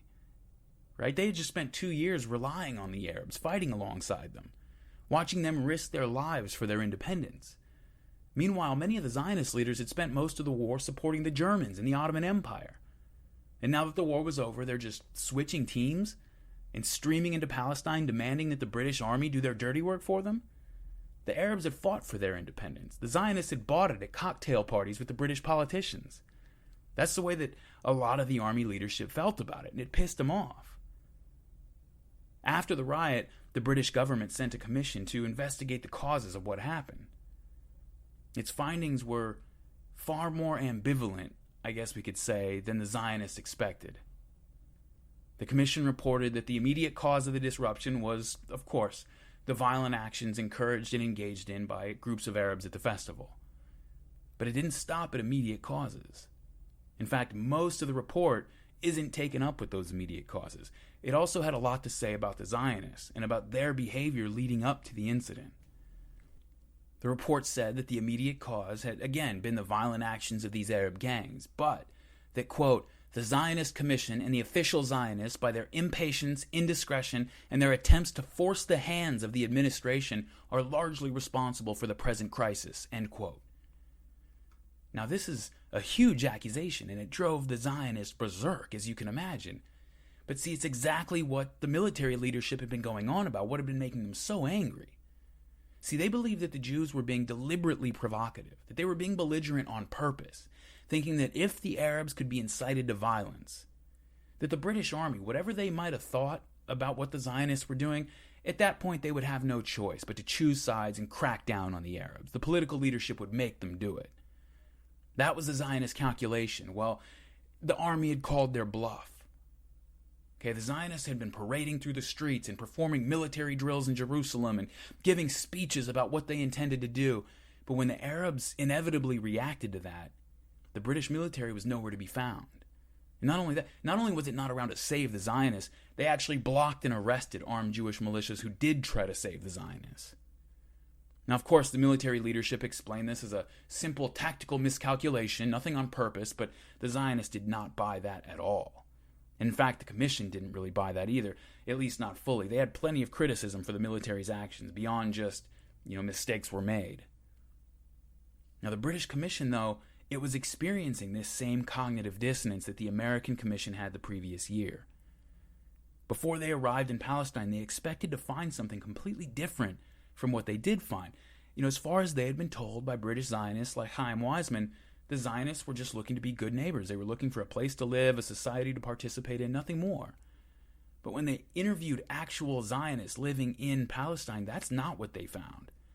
What they found was a lot of people who didn't like Arabs and weren't shy about telling anybody who wanted to listen, and also who weren't shy about telling anyone who wanted to listen that they didn't plan on being anyone's friendly neighbor. Now, this is not what the commission expected to find. It's not what they had been told. And they knew that it's not what the wider British government thought it was getting itself into or thought it was supporting.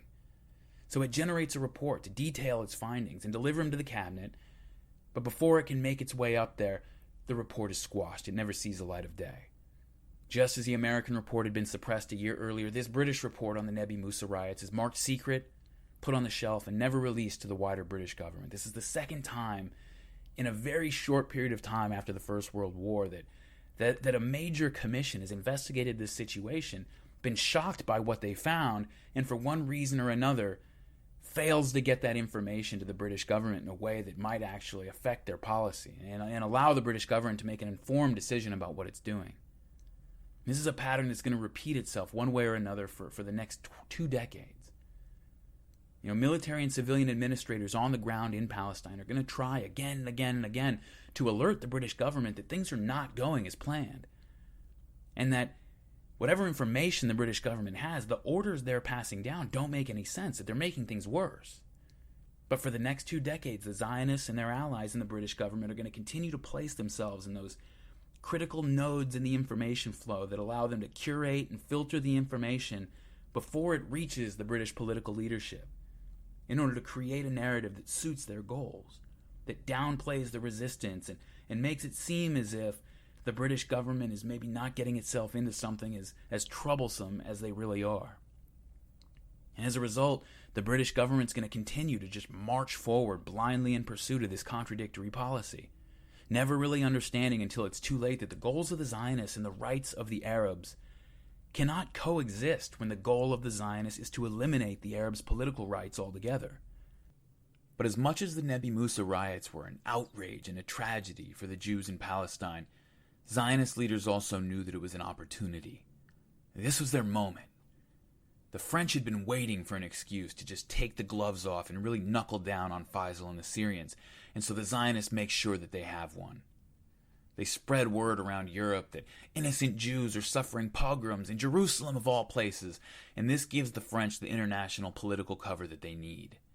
Even the people who are sympathetic to the Arabs are having trouble getting a word in now. As stories about Nebbi Musa spread, the French are able to steer the narrative away from imperialism and towards the idea that they're going to protect the Jews from persecution. And so the French cobbled together a League of Nations conference to make its mandate for Syria official. It hadn't actually been put down on paper yet. Now it has been. And this gave France a free hand to declare war, because now Syria was in violation of a League of Nations mandate, and so France could say that it was merely enforcing the will of the international community. And so in the summer of 1920, France moves in force against Faisal. Well, Faisal wants nothing to do with this. Probably at the urging of the British, he surrenders without a fight and orders his men to do the same. You really got to remember, we talked about this at the beginning when Wiseman met with Faisal. Faisal's not even from the Levant. Okay, he's not from the area. And his family still controls a kingdom that spans the whole western portion of the Arabian Peninsula. It includes the two Muslim holy cities. So he and his Hashemite followers, whatever happens to Syria, they have a perfectly good home to go back to, in other words. For Faisal, Syrian nationalism had always been about personal and family ambition. Most of the disillusioned Syrians who had rallied to Faisal's banner just went back to their homes. I mean, what else were they going to do? Faisal's Hashemite forces were by far the most capable and well-equipped Arab military force. They were the only ones who even might have dreamed about standing up to the French, and they were sitting in the capital preparing to surrender. A few of them took to the hills to try to carry on an insurgency. That went nowhere. One man did do his best to mount a symbolic defense. His name was Yusuf al-Azma, and he had been Faisal's own minister of war, actually. He threw together a ragtag group of poorly equipped civilian militia with a few veterans to try to get between the French and Damascus, but there's no surprise ending here. He had about 3,000 Arab light infantry, and they were crushed by a French army that was about 9,000 strong, and it had cavalry, artillery, and aircraft support. It wasn't a fight, it was a slaughter. But this is what's called the Battle of Maysalon. It's the only battle of the Franco-Syrian War, and it wasn't much of a battle in a war that wasn't much of a war. Yusuf al-Azma had been a former Ottoman general, so he knew the score. He knew what he was getting himself into. He harbored no illusions about what he was walking into. He knew that his chances of victory were sub-zero. But he decided to make a stand knowing what would happen so that no one would ever be able to say that the Syrians had welcomed the French into their country. Because there were already people trying to push that narrative, but as far as he was concerned, no one was ever going to be able to say that the French had been welcomed in. If the French were going to take over, they were going to have to kill some Syrians to do it. Faisal might have rolled over, but al-Azma made a stand so that the French would be forced to show their hand as conquerors. Al-Azma himself was killed in the battle. I mean, he made the sacrifice himself, but to be honest, he probably didn't have to. And the French were not shy about looking like conquerors in 1920. Just to give you one example, the commanding general of the French forces cleared up any lingering doubts future historians might have had as his army entered the city of Damascus. As his army moves in, he makes a detour to stop at the Grand Mosque. He enters the tomb of the great 12th century Muslim general Saladin. Now, Saladin is the ruler and commander who had finally driven the Crusaders from the region 8 centuries ago. He's one of the most revered figures in the Muslim world to this day. I mean, he's one of the greatest figures in history, period. And so as Faisal and his Hashemites are waiting around to welcome their new French masters, this victorious general first makes sure he has an audience, and then he walks up to Saladin's tomb and kicks it. And he calls out, quote, "Awake, Saladin, we have returned.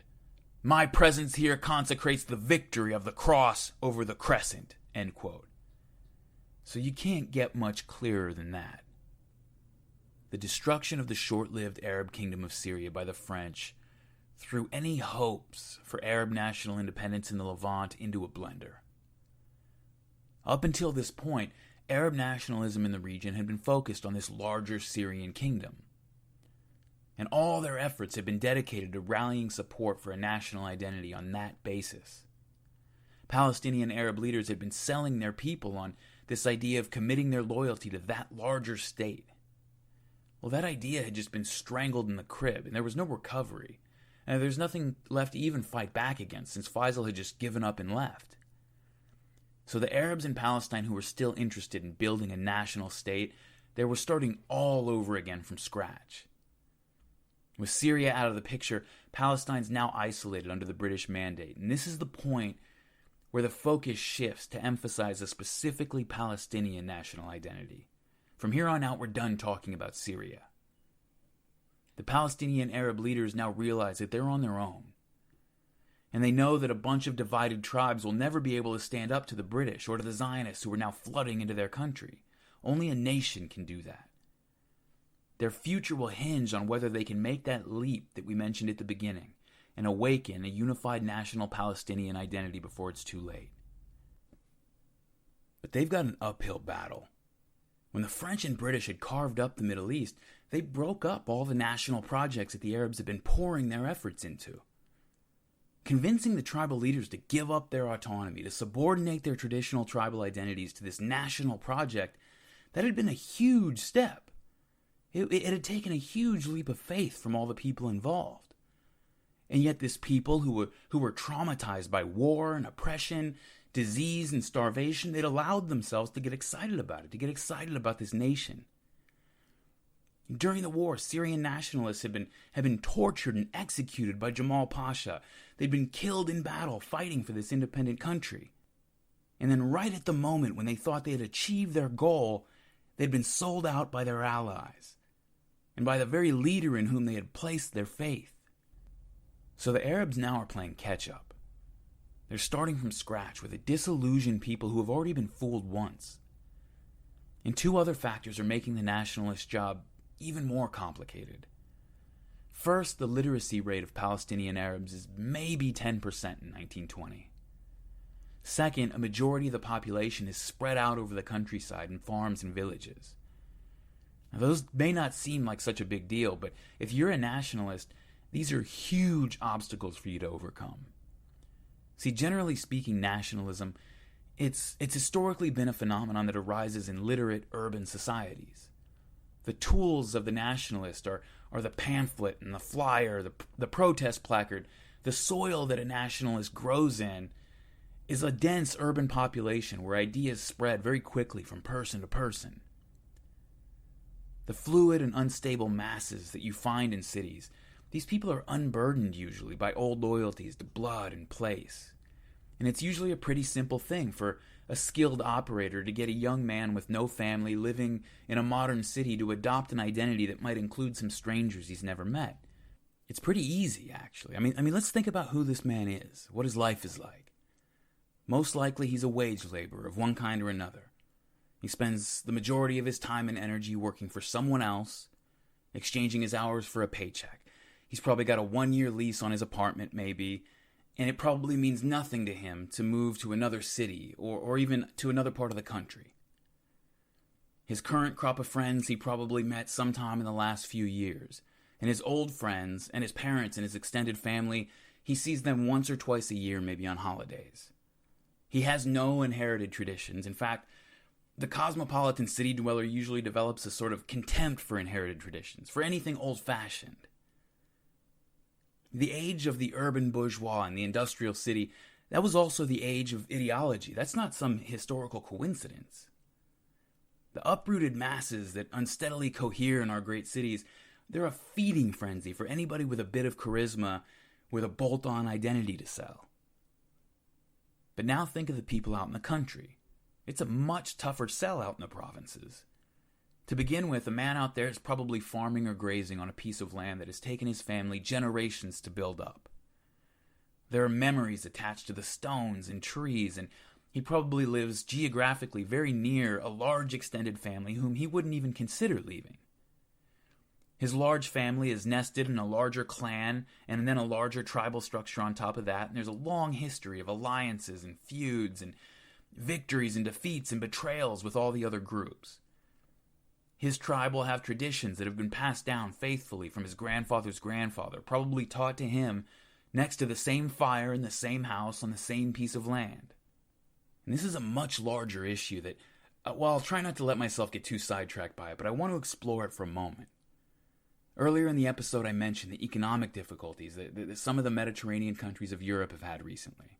I talked about how partly this has to do with the various social implications of emphasizing large extended families instead of isolated little nuclear family units. See, modern industrial capitalism functions best when people can be packed up and transported to wherever the great industrial machine happens to need them at any given time. It's an obstacle to efficiency if people are too attached to a place. If your whole family, going back 3 generations and stretching out to the second and third cousins, all live in a 40-mile radius, and they've done so for years, you're going to be much less likely to just pack up your little nuclear family and move across the country for another job. It's a much bigger decision than it would be in a place like the United States, for example, where most likely you moved to the other side of the country as soon as you left home for college, and you probably only see your grandparents at Christmas time. And this plays into why those Mediterranean countries see so much nepotism in both the public and private sectors. If your nephew gets laid off from his job, and it's no simple thing to move his wife and children away to look for another opportunity, you're probably going to do whatever you have to do to make sure that he gets something nearby. See, modern states and economies are at war with these attachments, these traditions, with any of the emotions that prevent people from becoming the portable little cogs that the machine wants them to be. The perfect worker-consumer in a capitalist state is basically one who's in a nuclear family with no sentimental attachments to place, no prejudices segmenting his preferences or desires. In fact, the more homogeneous and predictable his preferences are, the easier he is to market to. I mean, can you imagine how annoying it must be to McDonald's that so many people in India don't eat beef? All that extra work, printing up new signs, creating different product lines. If McDonald's had its way, every Hindu in the world would convert tomorrow. Modern capitalism, as much as communism, although in a much less obvious and direct way, is a corrosive force. And I don't even mean that in a bad way. I'm not attaching a value judgment to it necessarily. When I say corrosive, I'm referring to the way that it slowly works to dissolve differences into homogeneity. And the way that it works to create people who have tastes and fashions, but not identities.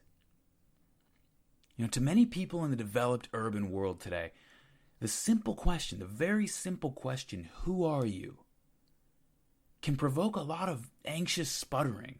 You know, at best, maybe you'll get a few quotes from some existentialist philosopher about the fluidity of identity. But if you put that question to the man that I just described from the country, from the province, the peasant farmer, the tribal herder, you better pull up a chair. He knows exactly who he is. He knows exactly where he fits. If anything, he suffers from a surplus of identity. He's burdened by its heaviness rather than gnawed at by its lack. No traditional agrarian society will ever give us an existentialist philosopher. It just will never happen. They have no use for them. When the door-to-door identity salesman comes around the province offering a shiny new national consciousness, it's a much tougher sell. That's my point. And this is the difficulty that's being faced by the Palestinian nationalists and all of the Arab nationalists really heading into 1921. The British acted more or less as a single will. So did the Zionists. To stand up to them, the Arab leadership would have to find a way to convince the traumatized and disillusioned Palestinian Arabs to come together. But now think about what a national project is asking these people to give up. A tribe has freedom. The cost of that freedom is having to remain vigilant to protect your own interests. And so asking a tribe to submit to a state essentially means asking them to give up their autonomy in exchange for making their lives more predictable, more stable. It's kind of like asking an entrepreneur to give that up to take a job in a cubicle in a more predictable, stable salary. And it's not a perfect comparison, but I'm going to go with it. It's simply not an attractive offer to many people who have a choice. They listen to the offer and they say, okay, let me get this straight. You want me to sign up for a project where other people that I've never met can levy taxes on me. They can call up me or my sons to go to war, whether we agree with the war or not. They get to regulate how I use my land and how I buy and sell. They get to tell me where I can travel, where I can live, or anything else that they decide to vote and pass a law on. And best of all, if somebody harms me or my family, I have to go to you and trust that you're going to make it right. And if I retaliate myself, then I'm a criminal. In exchange for what again? What am I getting out of this? Just so that we can have the resources for grand-scale projects and an army and a political system to stand up to great nations? Couldn't those things just as easily be turned against me? This is the way a lot of them see it. I mean, this is why I quoted Michael Corleone from The Godfather earlier. He said, I don't trust society to protect us. I'm not leaving our fate in the hands of men whose only qualification is that they con some people into voting for them. It's exactly what he's talking about here. Leaving aside the deep ties of loyalty and identity, forgetting all that for a moment, from a strictly practical standpoint, the trade-off is just not that interesting to a lot of people who have a choice. And remember that on top of all this, the Palestinian Arabs have stumbling blocks that are unique to their historical moment as well. Their recent history with states has been with the Ottoman Empire and the European colonialists.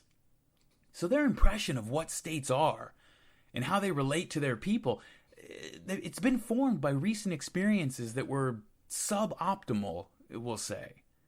You got to remember that for most of human history, the state meant something very different than it means to people living in Luxembourg in 2015. A state was basically what you had when a group of warriors established their dominance over a region and then claimed the right to tax that region's peasantry. A tax farm, basically. When two states went to war over a territory, a king might say that he was defending his people, but he meant it in the way that he might have meant that he was defending his cattle or his crops. The idea of people belonging to a nation and that nation's will is embodied by the state, that is a very new idea. And the Arabs in 1920, 1921 had no experience with it at all. Now, the Zionists are in the early stages of their project as well, right? But there's a huge difference, okay? Huge difference. See, they're coming from countries where the idea of state legitimacy is very familiar.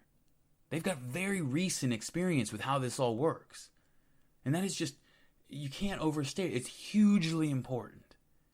I mean, to take a more familiar example for many people listening at least, think about it like this. When the American colonists came over and declared their national independence from England, they were creating a new national identity from scratch, right? But again, the people doing it, they were children of a culture whose family structures, whose ideas about government and about the relationship between the individual and his family and the larger social body were already well developed in this direction. They were deeply ingrained. There's this great book. It's called Albion's Seed, and it's about the stages of migration out of Britain into the New World. And it's fascinating because it gets into all this. It talks about how the local cultures of various regions of the United States were determined to a large degree by which region of the British Isles the major waves of settlers came over from. The eastern seaboard was settled by English Puritans, right? And they came over with firm ideas about education and business and government. And the culture of New England is still influenced by those ideas even today. But the southern agrarian and western ranching cultures of the United States, very different. They were influenced by the influx of people from the northern borderlands, the Scotsmen and Irish and English borderers who were much more independent, much more accustomed to relying on their local clans. Back in the British Isles, they lived far, far away from the centers of state power, so they got used to making decisions at the local level. And when state power did come around, it was experienced as more of an unwanted intrusion rather than just a natural fact of life, the way it would have been for somebody in London, say. And so it's no coincidence that these were the people that formed the bulk of the Confederate Army during the Civil War. They carried the same relationship to the national government, the same loyalty to the local rather than the general. And so all of this transferred over. All these cultural biases and structures transferred over into a people who had more loyalty to their state, wherever they lived, to the local, rather than to the overall Union. I mentioned earlier the feud between the Hatfields and the McCoys. Well, the Hatfields were an English family from, I think, way up in Yorkshire. The McCoys were Scots-Irish, and their American incarnations lived all the way down on the Kentucky-West Virginia border. That probably wouldn't have happened in Boston. You can think of the Zionists kind of like the Massachusetts Puritans, in this sense, at least. They're starting up a new identity project, but they're doing it with people who are almost exclusively urban, highly literate, and who are coming at this with recent experience of living under state governments and institutions. So they have a huge head start. And they're able to act with a unity of will and speak with a common voice that, it's far from complete at this early stage, and we'll get into the divisions in a moment, but it's light years ahead of where the Arabs are at. And after Nebbi Musa, that common voice of theirs, it is screaming at the British government about the conduct of the military in Palestine. Now, the military had its defenders, and the Zionists certainly had their critics in the British government, but they also had powerful allies. David Lloyd George was still the prime minister in Britain, and he had been an ardent Zionist supporter for years. And so the British government responded to Zionist pressure by replacing the military administration in Palestine with a civilian government. To serve as the High Commissioner of this new administration, the British appointed Herbert Samuel, an assimilated British Jew and a long-time committed Zionist. Now, the commanding general of the outgoing military administration thought this was madness. He warned London that this was a dangerous move that would only further confirm to the Arabs that the British were working with the Zionists actively to displace them, and he wasn't wrong about that.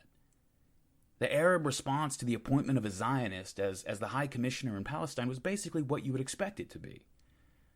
I mean, put yourself in their position. Imagine how this move looked from their perspective.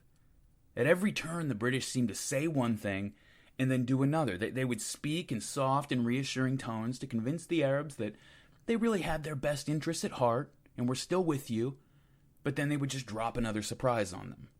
And then they would speak to them reassuringly again, and then another surprise. Well, the appointment of Samuel as High Commissioner just seemed like another one of these surprises. And Chaim Weizmann did actually brag to an American audience right after this time that he had been personally responsible for Samuel's appointment. So the Arabs' paranoia isn't completely unfounded. It's that old cliche about, you're not being paranoid if they really are out to get you. That's not the last time I'm going to say that about the Arabs. Now Samuel himself, though, is a very interesting guy. He's one of my favorite characters in this story, actually, and I don't think he's probably the most obvious choice for that title if you ask most people. His story isn't as exciting as the story of many others that we're going to talk about, or that we have talked about, but he's interesting to me because in him, we sort of get a picture of the ambivalence of the whole Zionist movement. Of a Zionist movement that will force people to make hard choices between their political aspirations and their commitment to certain moral principles that they really do hold. These things are going to come into conflict, and in Herbert Samuel, we get to see him play this tug of war in one man. Samuel had become taken by Zionism at an early age. Someone once described him by saying, and this is a bit of a paraphrase, but it really just encapsulates what he's all about. They said that he was a guy who was completely average, completely unremarkable. But he caught people off guard because he was not either of those things when it came to Zionism. He was a principled man, but not outspoken about it. And he might have passed his entire career in the British bureaucracy just as a faceless, nameless man without ever making his way into our history books, if not for his passionate commitment to Zionism. And again, he caught many people off guard because of this. He didn't seem like a formidable man. People weren't looking out for him. But when it came to Zionism, and apparently only to Zionism, he was as single-minded and committed as anyone. But he wasn't one of these radical, revolutionary Eastern European or Russian Zionists either. He was very circumspect and disciplined. He always kept the long view in mind. He was thinking a century ahead, not a year ahead. And this will end up putting him at odds, as we'll see, with the Zionists in Palestine who don't share his patience. Before the war, Samuel was often the one in the position of trying to push Weizmann to be more assertive, to demand more. But once he got to Palestine, and as he started to become more aware of what would be actually necessary to establish total Jewish control over Palestine, he began to moderate his message. He understood as a high-ranking member of the British power structure that the British government was already beginning to reconsider the Balfour Declaration.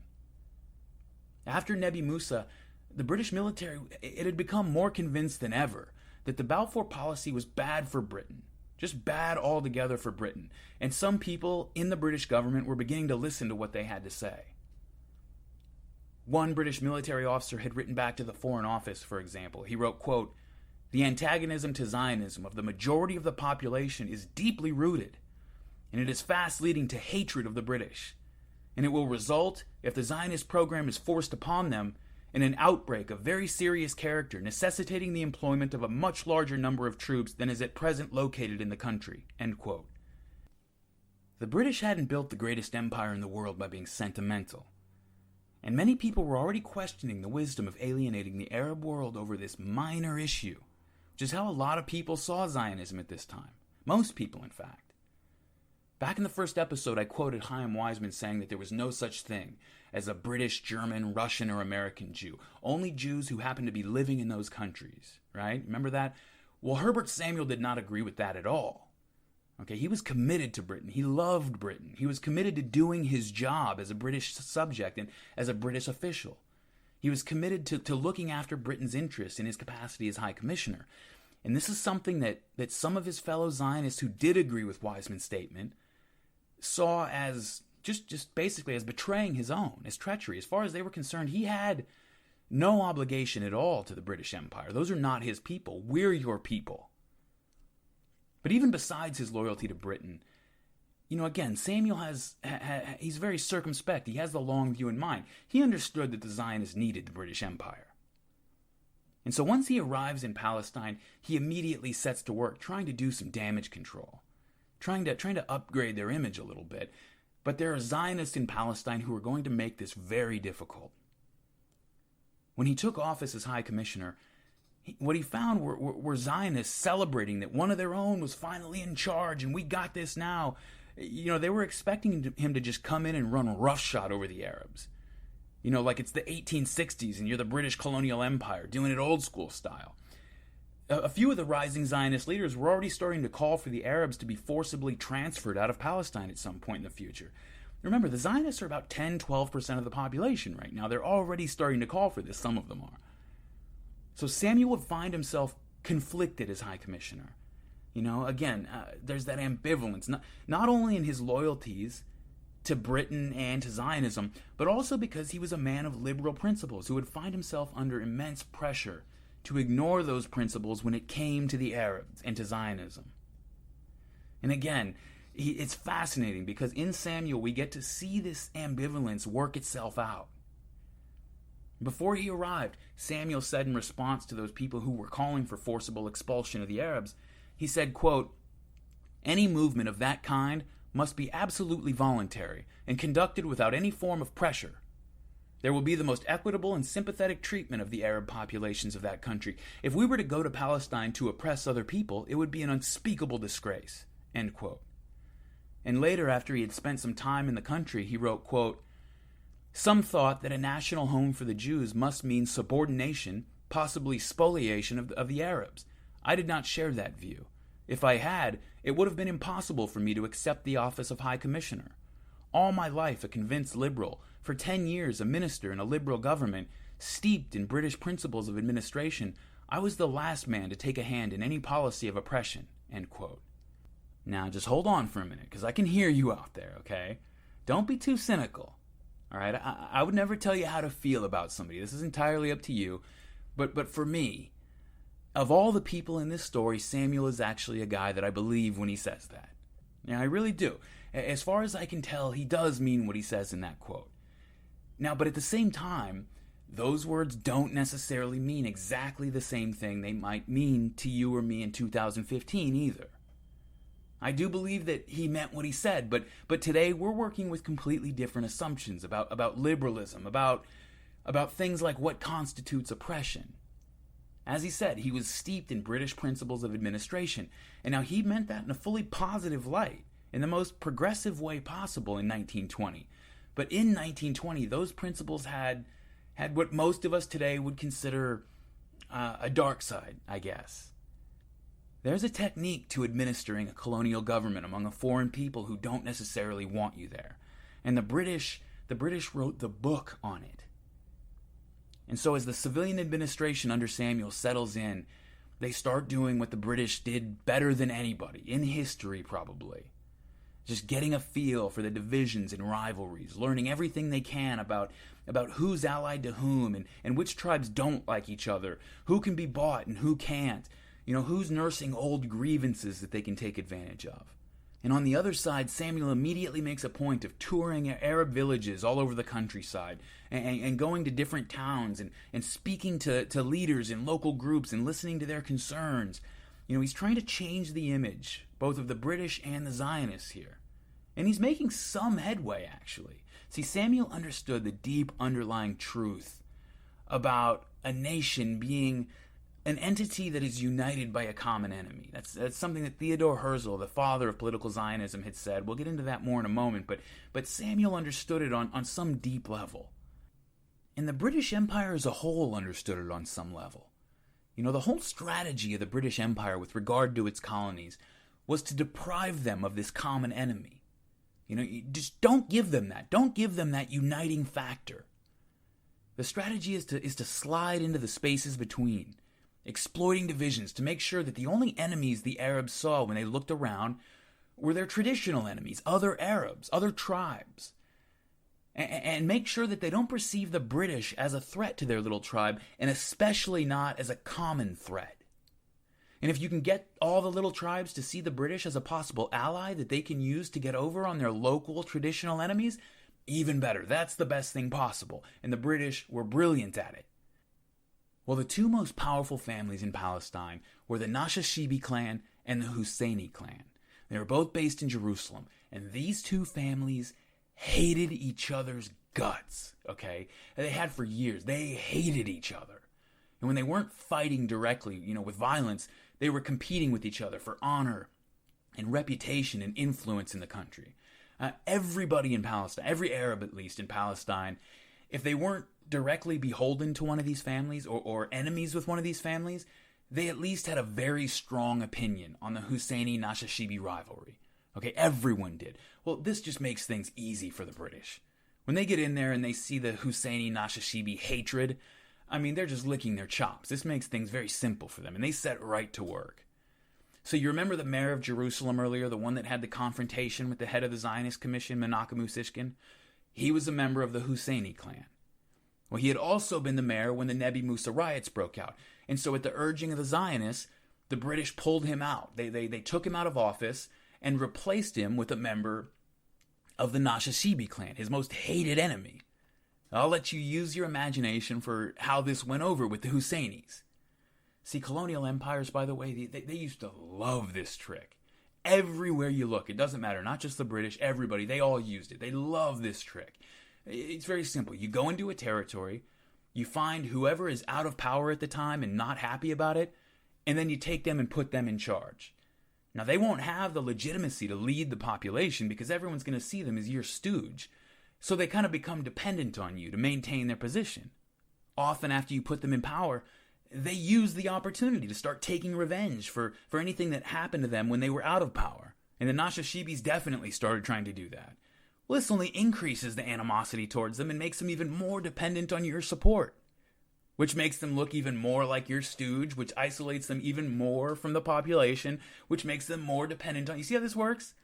If the twists and turns of British strategy get confusing, don't worry about it.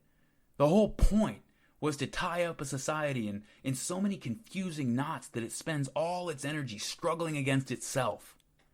So that no one ever puts it all together and realizes that they're being played off each other by a larger threat. That's the whole point. The British ran this play again and again all over the world to make sure that different groups in their colonies, were directing their hatred at each other rather than coming together and directing it at the British.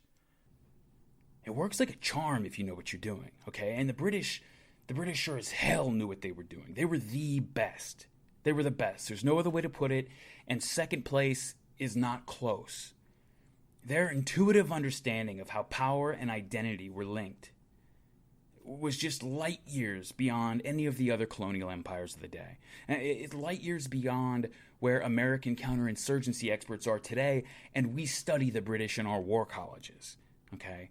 Now, keeping up with all the moves that the British make in any of their colonies, and in this story here, it can get extremely confusing, and it would take all day if we started getting into the details, so I'm only going to focus on the most important aspects. The two families that we already mentioned, the Husseinis and the Nashashibis, are central to what the British want to do in Palestine. There are other notable families that the British will deal with at times, but none of them are as prominent as these two, and most of the other moves that the British will make with these other families still has to do with the Husseinis and the Nashashibis in one way or another. Okay? So the Husseini clan is outraged at being ousted from the mayorship and replaced by a Nashashibi, but Herbert Samuel's very savvy. Okay? He doesn't stop there. Next, he installs a Husseini as the Grand Mufti of Jerusalem. This is the most important Muslim office in Palestine, really the most important religious official in the country. When that Grand Mufti dies just a few months later, Samuel calls his brother, Hajj Amin al-Husseini, out of exile to take his brother's position as Grand Mufti. Now, Hajj Amin al-Husseini, he had been in exile ever since he was accused, probably rightly, of helping to rile up the crowd during the Nebbi Musa outburst. So now you've got the Nashashibis controlling the political side of the house, and you've got the Husseinis controlling the religious domain. And the British are going to encourage these two families to use their respective spheres of influence to hopefully neutralize each other, divide up the Palestinian Arab population and neutralize one another. And the Husseinis and Nashashibis don't disappoint the British. After being given the mayorship, and partially in exchange for the mayorship, really, it was part of the deal, the Nashashibis began to advocate for compromise with the Zionists. And once they do this, the new Grand Mufti, Hajj Amin, tries to capitalize on it by taking a hard public stance against Zionism, and he tries to portray the Nashashibis as Zionist collaborators. Now, the British and the Zionists don't discourage this perception. In fact, they do everything they can to encourage it. For example, when the Husseinis set up a political party in December 1920, the British helped the Nashashibis set up a competing party. And then the Zionists start pouring money into the Nashashibi party without even attempting to conceal it. They want everyone, in fact, to see where the money's coming from. And again, this may seem counterintuitive at first, but you have to get into the British colonialist head a little bit. The way they saw it, since the Nashashibis controlled the political institutions, the British and Zionists were happy to undermine their credibility by allowing them to look like collaborators. If more people went over to the Husseini side, that was okay. The Husseinis didn't have any actual institutional power outside of the bully pulpit of the religious institutions. Following this same line of thinking, the British often do some things that, at first glance seem maybe a little counterintuitive from the outside, but you really have to get into their heads and understand how the British are looking at the situation. For example, they encourage Hajj Amin to use his position as Grand Mufti to try and stimulate Muslim identity in Palestine. Why would they do this? See, up to this point, joint Muslim-Christian associations, Muslims and Christians working together, had been the most effective organizers of opposition to Zionism. And the British reasoned that if the Muslims could be radicalized, even just a bit, then the Christians might be alienated, and that alliance might be broken apart. And the Christians, being isolated, would have no choice but to reach out and depend on the British for support. So to this end, the British helped establish a Supreme Muslim Council under the leadership of the Grand Mufti. They diverted tax revenues to this council, helped it set up Sharia courts, and set up offices in several villages and towns around Palestine to take charge of, marriages and other Muslim legal matters, things that the British really didn't think of as that important, but gave the Grand Mufti something to occupy himself with, and a way of exercising a certain amount of authority. At the same time, the Zionists worked to undermine these Muslim-Christian associations by covertly funding groups that were only for Muslims. Now, if you're thinking to yourself that, I don't know, this sounds like a plan that could backfire, you're exactly right, and it backfires exactly like you think it's going to. Okay, the plan works too well, basically. They got what they wanted. The Arab Christians feel alienated by the increasingly insular, Muslim majority, But they also awakened something else, something they didn't intend and they didn't expect. They had planted the seeds of a new kind of militant Islam, a new kind of political militant Islam that hadn't really existed before in the country, and that would prove more durable and far more dangerous than any of the problems that they thought they were solving. Now, if this whole pattern seems eerily, uncomfortably familiar, it should. In our own day, the State of Israel has employed the exact same strategy to great effect, tolerating and at times encouraging Islamist groups as a counterweight to secular nationalists, whom Israel, wittingly or not, helps paint as collaborators. The most recent assault on Gaza in the summer of 2014 was launched just 3 months after the Islamist group Hamas and the nationalist party Fatah agreed to end their 8-year-long conflict and create a unity government. That was not a coincidence. The fact that this pattern is still repeating itself a century later is a little bit of a spoiler for this story. It tells you that to this day, the Palestinian Arabs have not been able to overcome the combination of internal divisions and external obstacles to form a united Palestinian national identity. Now compare this to how the Zionists are doing at the same time. The Zionists, while they're still in the early stages of building their own national identity, we mentioned before that they're at least coming from a European culture that has a deep and recent history with this kind of thing. It makes all the difference in the world. But that doesn't mean that it's a simple matter. It's not easy under the most favorable of circumstances, and the Jews are dealing with obstacles that most nationalists never have to deal with. The first and most obvious is that they don't even have a national homeland to start. They started a nationalist movement before they even had a place to live. Think about that. But believe it or not, that's not the hard part. At least I would argue it's not the hard part. Getting some territory always takes work, but at least there's a long list of historical examples you can draw on if you're trying to figure out what you're supposed to do, right? We all know how to acquire territory, even if it's difficult. Well, the Zionists had very rich and very influential backers pushing the big bad British Empire, the greatest empire on the planet at the time, to get them a piece of land. So it was going to take some doing, but they at least had that part figured out. They knew where they were going with it. The second obstacle they faced is much more subtle. It's so subtle, in fact, that not even all the Zionists see it. And not all the Rothschild money or British military strength in the world can help them with it. To understand the ambition of what the Zionists are trying to do, of the scale of the difficulties that they're facing with this project, I always find myself coming back to one thing. I always come back to the fact that in the beginning, diaspora Jews who lived in different countries couldn't even speak to each other. And I don't mean they weren't on speaking terms. I mean they literally cannot speak to each other. An English Jew and a Ukrainian Jew, they can't communicate with each other because they don't speak the same language. This part of the story, what I'm about to talk about, it's another one of those issues like the Dreyfus Affair in the last episode where there are 10,000 books written on the couple paragraphs that I'm about to talk about, where it's so fascinating. There are so many angles and connections that I have to ruthlessly force myself to keep it short because I'll get carried away. I'll find myself ranting 4 hours from now, realizing that everybody's turned me off and I haven't made it out of 1920 yet. So I'll try to keep it short, but please just bear with me because I love this part of the story. So the Zionists are trying to draw together this community, right? They're trying to get people who have lived for generations in foreign cultures to identify with each other, to see that they are a culture unto themselves. Now, this isn't something that you can just impose from the top down, right? In the beginning of this episode, we talked about some of the difficulties inherent in this project. It has to be compelling enough for people to feel it. They can't just think it. It has to hit them where they live. They have to be willing to sacrifice for it, to subordinate their other identities to it. The Arab nationalists are engaged in this same project and facing some of the same obstacles, but at least all the people that the Arab nationalists are working with all speak Arabic.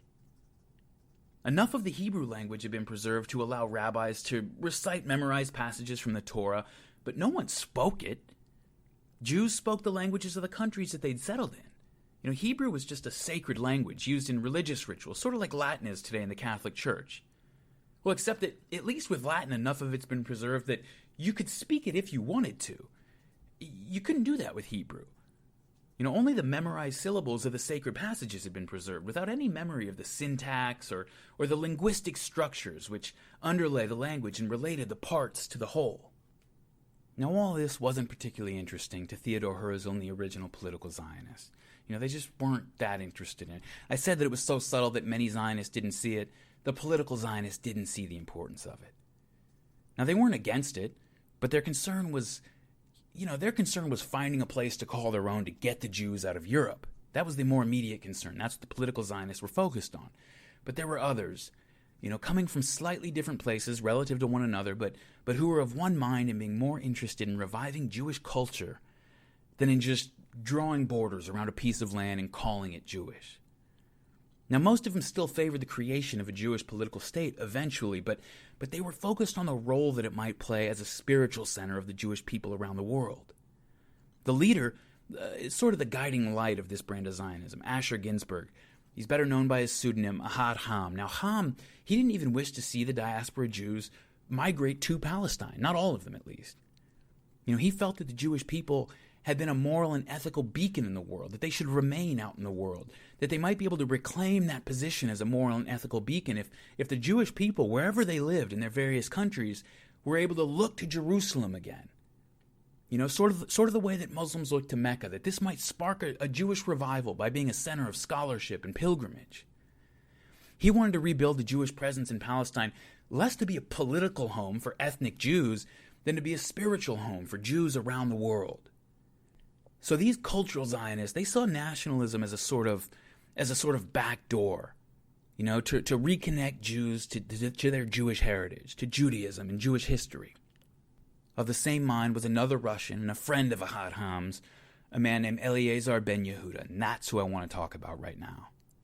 As a young man, Ben Yehuda was on track to become a rabbi, as his parents hoped, and he was pursuing his studies to that end when he was exposed to early Zionist writings. Now, Ben Yehuda was a brilliant linguist. He was already speaking his native Yiddish, Russian, French, and German fluently when in his early 20s he departed the rabbinical path and left to study in Paris. Now, at one point during his stay in Paris, he met a Jewish man who was visiting from Jerusalem, had lived there for a long time, and he tried to engage him in conversation. See, before the Zionist migrations to Palestine ever began, there had been a small religious community of Jews from all over the world who lived in Jerusalem and mostly survived on donations from abroad. It's a little commune in Jerusalem of Jews from all over the place. Now, since these pilgrims often spoke different languages, they would use scraps of rudimentary Hebrew to try to communicate with each other. But it was more of a really simple pidgin language and a functional language on its own. It had scraps of other languages just sort of thrown in, and yet Ben Yehuda found that he was able to communicate basic ideas well enough to hold a conversation with this man from Jerusalem in Hebrew, and a light went on that marked one of the milestones in modern Jewish history. At that moment, Eliezer Ben Yehuda decided that any sustainable revival of Jewish culture and identity had to include a resurrection of the Jewish language, not Yiddish, but the real language of the Jews, Hebrew. He devoted his life to this project. There were many people in the early days who thought it would just be easier to teach everyone Russian or German or Yiddish, but he knew that they were not seeing the whole picture. Okay, Ben Yehuda knew that it couldn't just be about drawing lines on a map and a few government buildings and an army. After the Roman Empire fell, the buildings still stood, and there were writings and people who could tell you how the whole thing ran, what the public offices were, and how to conduct various orders of business, and people tried again and again and again to jumpstart the Roman Empire and get it working again, but there was just something missing. All the buildings and uniforms and documents and offices and people were all still there, but it was like a corpse of a man who only just a moment ago had been walking around and talking, but is now just laying there inanimate. There was something vital that had departed. You can keep a body on artificial life support for a while, but you cannot fake life once the spirit has gone out of it. Now, Ben Yehuda somehow knew that a bunch of Jews walking around Jerusalem speaking German or Russian would never be an independent and vital organism. Could only ever be a Frankenstein monster just waiting to run out of juice. Now look, I don't want to give the wrong impression, okay? Don't mistake me. A lot of people contributed to the revival of modern Hebrew, all right, besides Ben Yehuda. But he provided the motive and ideological drive and direction, insisting upon it, when many people did not see the point. You know, if anyone is most responsible for the revival of the language, it's Ben Yehuda. This is one of the most extraordinary parts of the story, if you ask me. And putting this part in here, you know, I was looking for parts that I had to cut out because this thing's long enough as it is, and I just could not bring myself to get rid of this portion. I really do think it's too important. With everything that's about to happen, with everything that's already happened leading up to this point, the revival of modern Hebrew gives you a taste of how committed some of these folks were and what was really going on. Not just in their heads, but in their hearts. You know, a lot of people look back at the early part of the Zionist story and they see colonialist plotting and disregard for other people and violence and racism and deception and all of those elements exist. They're all there. And you do the history a disservice if you ignore or downplay them, but you also do the story and everyone involved in it on all sides a disservice if you ignore the very real idealism and the romantic heart that was beating at the center of the Zionist movement in these early days. I mean, here we have a group of people who set to work reviving a dead language. Why? Because it was important to them. That's it. They didn't have to, but they did. And they didn't just make it up either. They did their best to puzzle out the syntax and the structures of ancient spoken Hebrew to try and determine how they might have said words that didn't exist in the days of the Roman Republic. You know, that effort had about as much accuracy and success as you would expect from something like that, but the point is they took the time. They put the work in.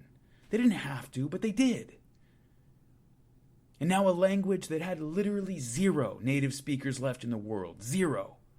It was a museum piece, like 10,000 other dead languages that we'll never hear, of peoples whose names will remain forgotten. And this language became the language of the Jews in Palestine. I mean, this is going to take me off the tracks a little bit, but have you ever seen one of those action movies where, you know, a hero is getting beaten down by the bad guys? About 2/3 through the movie, he gets captured or something, and they have him tied up in a chair maybe, and the bad guys are beating him up and kicking him and punching him, and there's always this cliche scene where they're kicking him and beating him, and he's holding on to a picture of like his wife or his daughter or his sweetheart back home. And it keeps getting knocked out of his hand, and he isn't even defending himself because he keeps just doing everything he can to get that picture back and trying to keep his eyes on it. And he gets it back and gets kicked again, and it flies out of his hand, and he crawls in the dirt after it, and just as he gets a hold of it, he's kicked again. I know it's kind of a silly picture, but it kind of reminds me of that. It really does. For thousands of years, the Jews are just getting kicked around as they move from place to place to place. And the memory of how it all started, of why people are kicking them in the first place, of where they came from and who they are, it almost faded away. It was almost gone at the end of the 19th century. As everywhere they went, people were just trying to beat it out of them, but they held on. Barely, but they held on. And they get kicked again, so what? Let them kick you. Just stay focused on that thing. Pick up the picture. And if they kick you again and again, just stay focused on the image of that thing you love. Because if you lose that, it doesn't matter if they stop kicking you.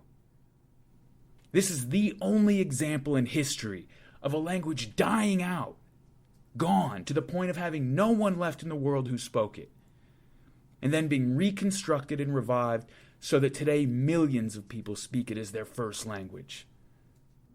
Language is a huge part of having a sustainable culture, because we think and approach the world through language, and so not only the vocabulary, but also the deep structures and arrangements carry implications for fundamental aspects of how we relate to the world, and to our society and to ourselves. You know, some critics have pointed out that modern Hebrew is no replica of the ancient language, that it carries the natural biases and structures that an interpretation by European Jews who spoke European languages would be expected to impress upon it. Basically, that it was influenced by the languages from which they were approaching it, but I don't see how that's a criticism at all. The centuries of wandering are a part of the Jewish heritage, an important part. Erasing that memory in some vain attempt to turn back the clock 2,000 years would just deny a very important and vital part of who they are.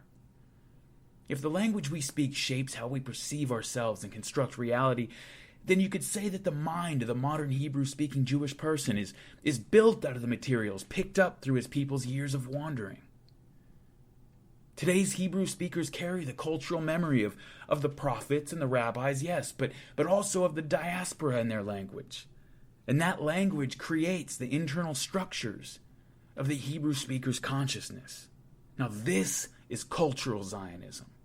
And it provided the charge for that first wave of Zionism in the late 1800s, before political Zionism had even been formulated. Cultural Zionism was a revivalist movement at heart.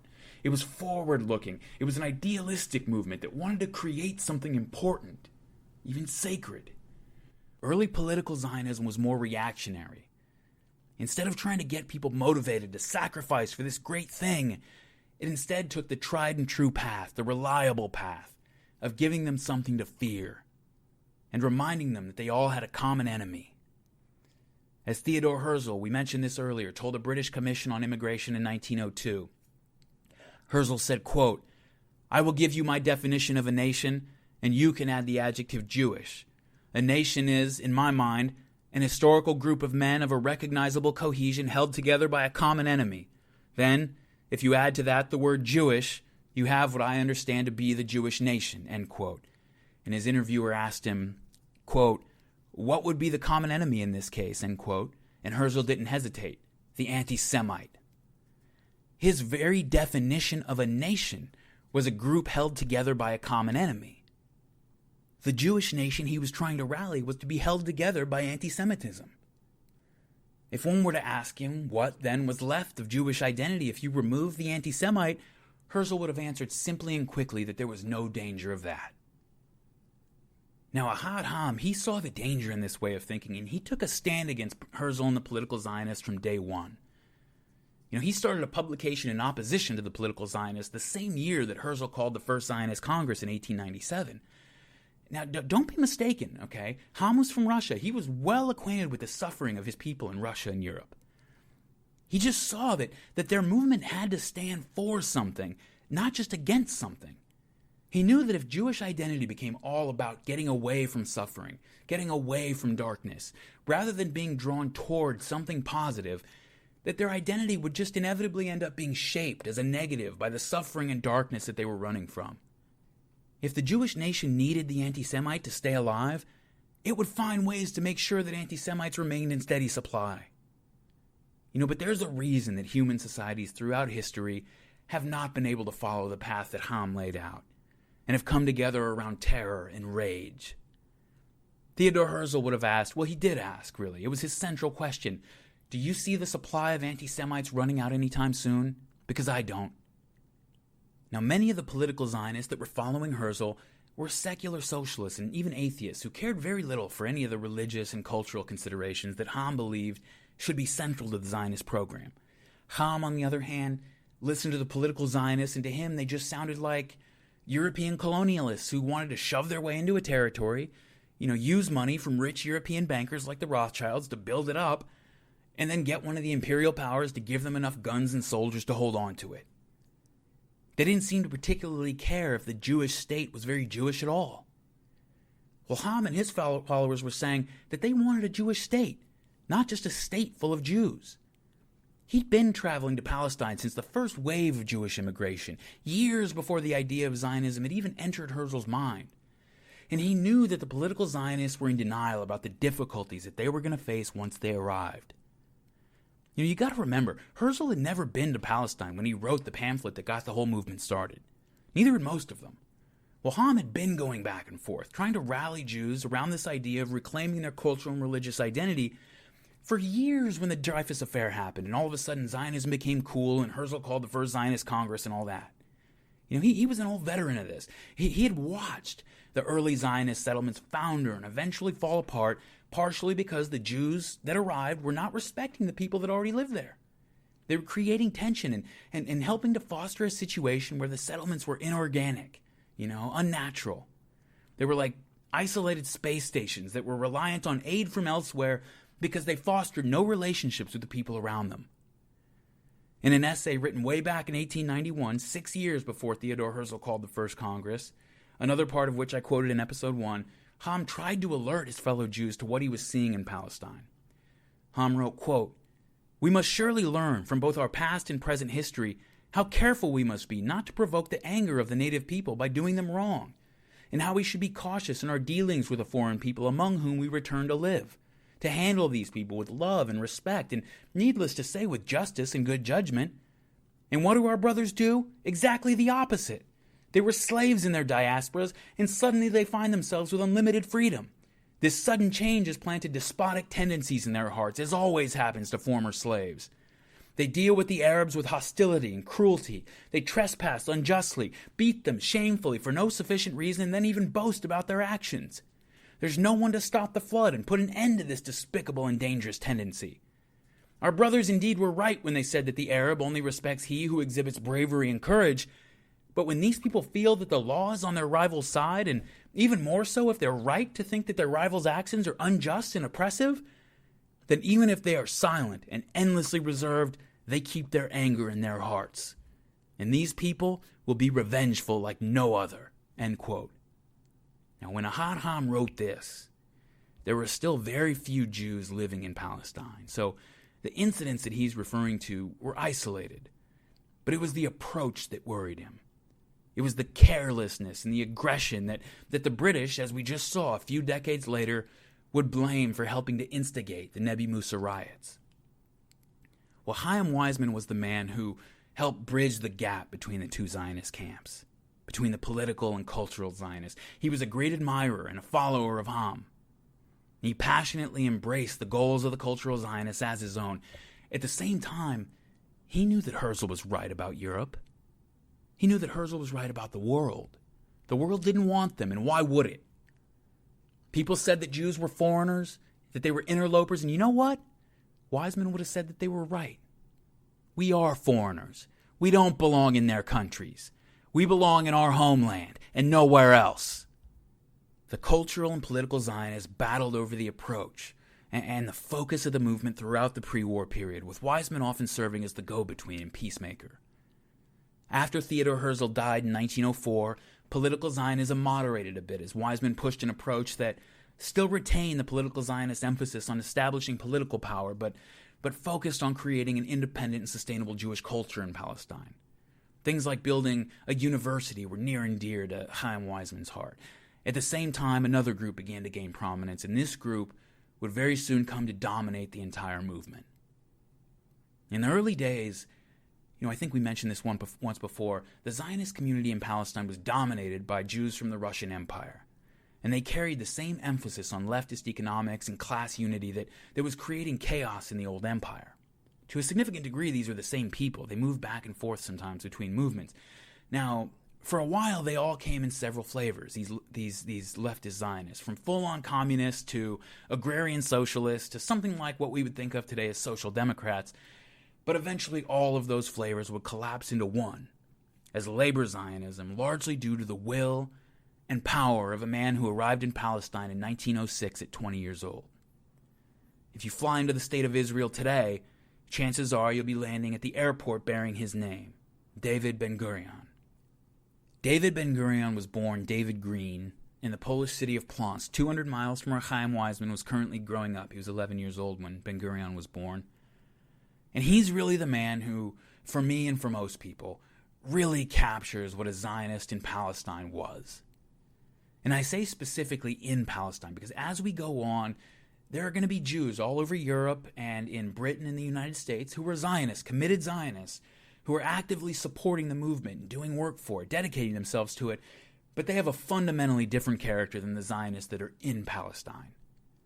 Okay, the Zionist project never could have gotten off the ground with these people, without their fundraising and lobbying in Britain and the United States, for sure. They were very important to the movement, but that was fundamentally different work than facing the daily realities of building the Jewish homeland in Palestine. For that, you needed a different kind of Zionist, and Ben-Gurion fit the bill for it as if he'd been designed in a lab.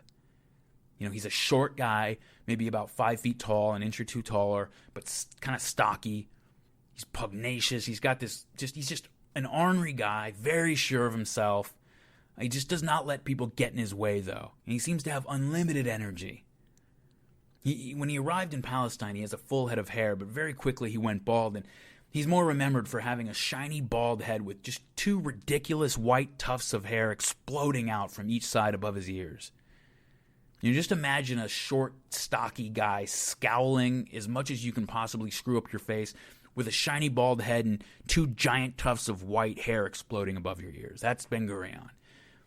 Now, Ben-Gurion's socialist Zionism drew on the same kind of Volkish romantic ideas that were popular in Central Europe in the early part of the 20th century. He was a secular guy, but his ideas about the relationship of a people to a given spot of land were almost mystical. You know, he was obsessed with making the Negev desert bloom. It was just his big idea. He never really succeeded at it, but he believed that working the land was an act of fundamental value that was necessary for the drifting Jewish people to once again become rooted in their home. So while Theodor Herzl was interested in creating a sort of bourgeois industrial state, and while Ahad Ha'am would have said that the diaspora should turn their hearts toward Jerusalem to pray, Ben-Gurion would have said that if they want to be a Zionist, they should move to Jerusalem, pick up a shovel, and get to work. Now, but while David Ben-Gurion was not driven by the spiritual motives of Ahad Ha'am, I don't want to be mistaken. He didn't settle for the reactionary political Zionism of Theodor Herzl necessarily either. In fact, anti-Semitism didn't really play much of a role in Ben-Gurion's Zionism. In his memoirs, he would later write, quote, "For many of us, anti-Semitic feeling had little to do with our dedication to Zionism. I personally never suffered from anti-Semitic persecution. Plonsk was remarkably free of it. Nevertheless, and I think this is very significant, it was Plonsk that sent the highest proportion of Jews to Israel from any town in Poland of comparable size. We emigrated not for negative reasons of escape, but for the positive purpose of rebuilding a homeland. Life in Plonsk was peaceful enough. There were three main communities: Russians, Jews, and Poles. The number of Jews and Poles in the city were roughly equal, about 5,000 each. The Jews, however, formed a compact, centralized group, occupying the innermost district, while the Poles were more scattered, living in outlying areas and shading off into the peasantry. Consequently, when a gang of Jewish boys met a Polish gang, the latter would almost inevitably represent just a single suburb, and thus be poorer in fighting potential than the Jews, who, even if their numbers were initially fewer, could quickly call on reinforcements from the entire quarter. Far from being afraid of them, they were rather afraid of us. In general, however, relations were amicable, though distant." End quote. So that's David Ben-Gurion for you. He's telling you about his hometown, and he's sizing up the various communities' fighting potential. That's what this guy is all about. Before arriving in Palestine in 1906, he'd already been arrested twice for subversive activities during the 1905 Russian Revolution. That was as a 19-year-old. You get the idea when you read about him that if you decide to pick a fight with this guy, you better pack a lunch. That's something that a lot of people, a lot of Arabs and British and even other Jews are going to learn, and it's something that a lot of them are going to learn the hard way. Now, Ben-Gurion's politics and economics, while he was a leftist, it always took a back seat to his Jewish nationalism. A strict socialist preached class unity, but Ben-Gurion was, let's say, a nationalist first and a socialist second. But in 1921, the Jewish left in Palestine was heterogeneous. There were still all types of leftists. There were hardcore elements aligned with the Russian revolutionaries who sought to create a Soviet Palestine, and these often clashed with other Jewish groups as much as they clashed with the British or the Arabs. Back in the first episode, I mentioned that Trotsky had attended some of the early Zionist meetings, but that he eventually rejected Zionism because he rejected nationalism, period. The Bolsheviks, especially back in 1921, they rejected all national identity. They thought that was just a way to keep the workers of the world divided and at each other's throats. It was something that the elites used to divide people up and make them think that they have enemies and other workers in other countries, but the Bolsheviks rejected all that. There were Jewish communities in Palestine who had the same idea. They would often pass out flyers in Arabic, telling poor Arabs not to be fooled by the false divisions of Arab, Jew, Christian, Muslim, and all that. Arab workers and Jewish workers should be united in opposition to their oppressors, whether they be Jewish, Arab, or British. Now, this is the kind of anti-nationalism that brought the communists into conflict with every nationalist movement in Europe, and it did the same thing here in Palestine. Despite often supporting more or less the same leftist economic policies, the Zionists saw the communists as a significant threat to their project. They were trying to build a national Jewish identity, and here were a group of Jews saying that all national identity should be thrown out. Ben-Gurion's labor Zionists had begun to militarize after the Nebbi Musa riots, but it wasn't only the Arabs they were preparing to fight. Clashes began to occur between the communists and Ben-Gurion's socialist but nationalist labor Zionists. It all came to a head about a year after the Nebbi Musa riots. On May 1st, 1921, the communists had been distributing flyers in Yiddish and Arabic announcing their plans to establish a Soviet Palestine. They also announced their intention to hold a march from the city of Jaffa to Tel Aviv to commemorate May Day. A group of labor Zionists led by David Ben-Gurion organized a countermarch to confront the communists in the streets. Now, Ben-Gurion's group was well organized, and when they saw the communists the next morning, they attacked. A huge fight ensues, and the British police rush in, but they're very quickly overwhelmed. There just aren't enough of them. Muslim and Christian Arabs from the nearby neighborhoods take up sticks and go to help the police against a group of communists who have been pushed to a sand dune. That fight grows into a huge riot, and just as it had during the Nebbi Musa festival, the cry goes out that the Jews have come to attack the Arabs. Within a few hours, violence in the city becomes general and soon spreads to nearby towns and villages. Arabs took to the streets and attacked Jewish shops and homes, thinking that they were under attack. Many innocent Jews were targeted, but the fact that there were actually organized Jewish militia units running the streets and retaliating against the Arabs seemed to reinforce this idea that there was a planned attack by the Jews. As always in times of chaos, the worst of the worst seemed to find room to operate. Jews who weren't even involved in the protest marches were set upon and killed by Arab gangs. There's a story of a 14-year-old Jewish girl being chased down and beaten to death with iron rods. Several women were raped and mutilated. Herbert Samuel called in reinforcements to attack the Arabs. They used British gunboats and bombers and armored vehicles against the mobs. And British soldiers used machine guns and aircraft to fire into Arab crowds. And this opened the way for Jewish militias to organize their own retaliations. Now these Zionist militias attacked Arab civilians, and the reports of each side's attacks on the other can hardly be told apart. Quote, Jews were shot and stabbed in the narrow lanes. Atrocities were committed by both sides, and some Arab women lying wounded in the fields were seen to have their breasts sliced off by Jewish colonists. End quote. There are vicious people in the world. They exist everywhere, but they tend to just collect like sewer water in conflict regions like this. The problem is that when people feel threatened, they lose interest in discerning the intentions of individuals on the other side. How nuanced are you really going to get? Think about it. If a riot occurs and people from the other side beat a 14-year-old Jewish girl to death with rods, or if you're an Arab who hears about Jewish colonists slicing off the breasts of Arab women, how likely are you to care that it was only a few psychos on the other side doing it? You're just going to want them all to get out of here. These problems didn't exist before they came. Again, the worst of the worst have a way of dragging conflicts down to their level. You see it in just about every single asymmetric and irregular war. The most ruthless and brutal elements do something that enrages the other side, and then the most brutal elements from the other side returns with an atrocity of their own, and that escalates the conflict even more. And with every new outrage by the other side, the most aggressive, the most militant elements on your side gain more and more followers and seem to make more and more sense. The riots went on for a week. When it was over, 47 Jews had been killed and 48 Arabs were dead. Hundreds were wounded.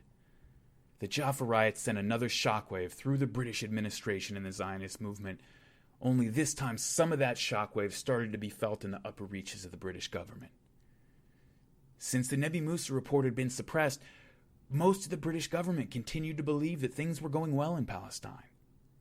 When the Jaffa riots broke out, they seemed to come out of the blue for most British officials. They were shocked to hear that in the wake of the disturbance, British police found hundreds of rifles, tons of explosives and fuses, and hundreds of bombs which had been smuggled into the country by the Zionists. They didn't know what to make of that. The government sent an investigative committee to go look into the incident, and the report it generated just shocked the British officials who received it.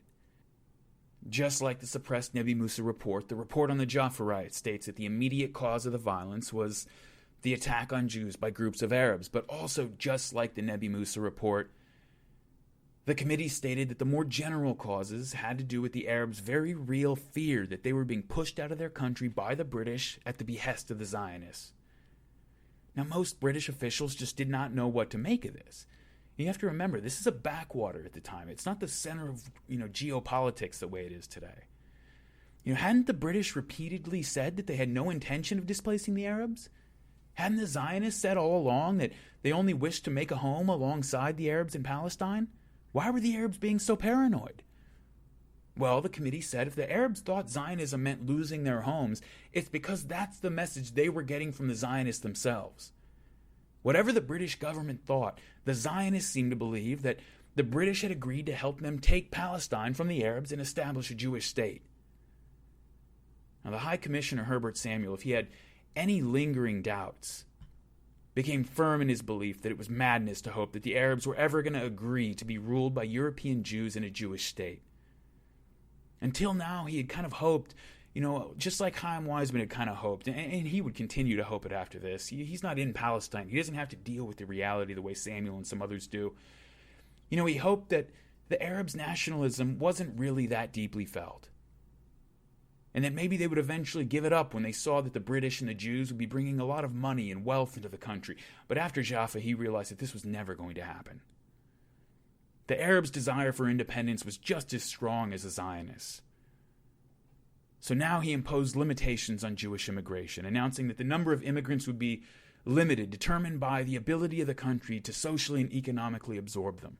He began to push measures for a binational state, one which would include and be jointly governed by both Jews and Arabs. He thought this was the only practical way forward. Samuel was speaking directly with other high-ranking British officials, and he knew that the inflexible insistence on an all-Jewish state was becoming a danger to the Zionist project as a whole.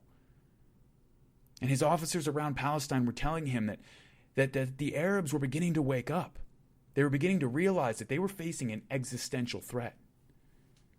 And so, partly to alleviate the fears of the Arabs, but also partly to reassure the rest of the British government that no mixed messages were being sent, Samuel went out of his way to make the British position very clear.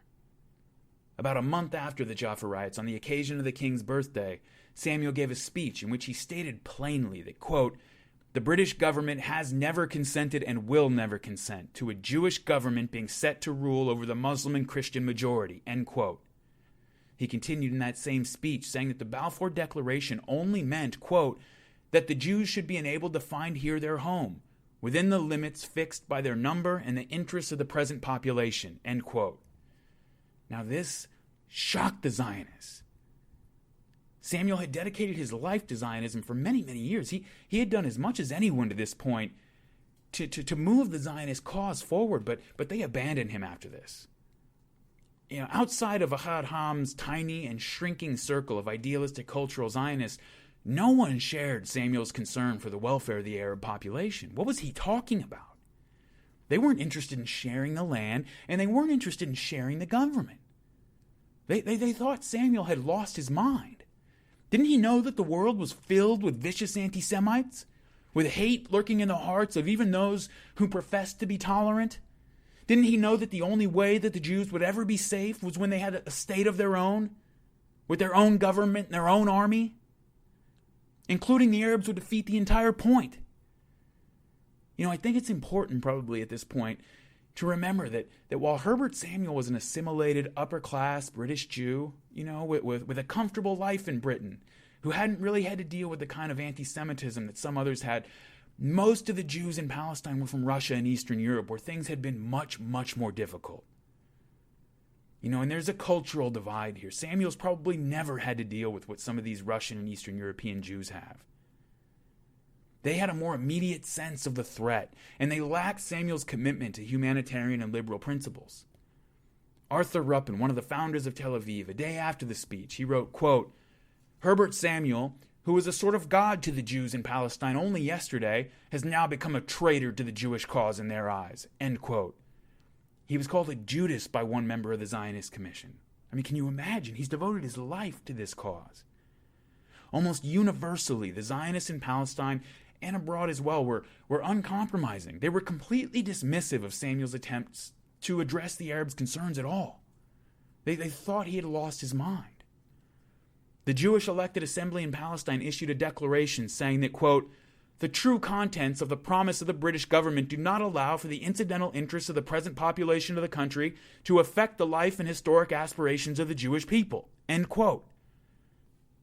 You know, I told you we were going to get to watch this ambivalence, these two forces play out in one man, and this is really where it happens.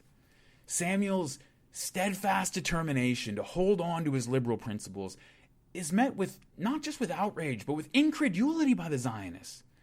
They just have no idea what he's trying to do. They don't understand.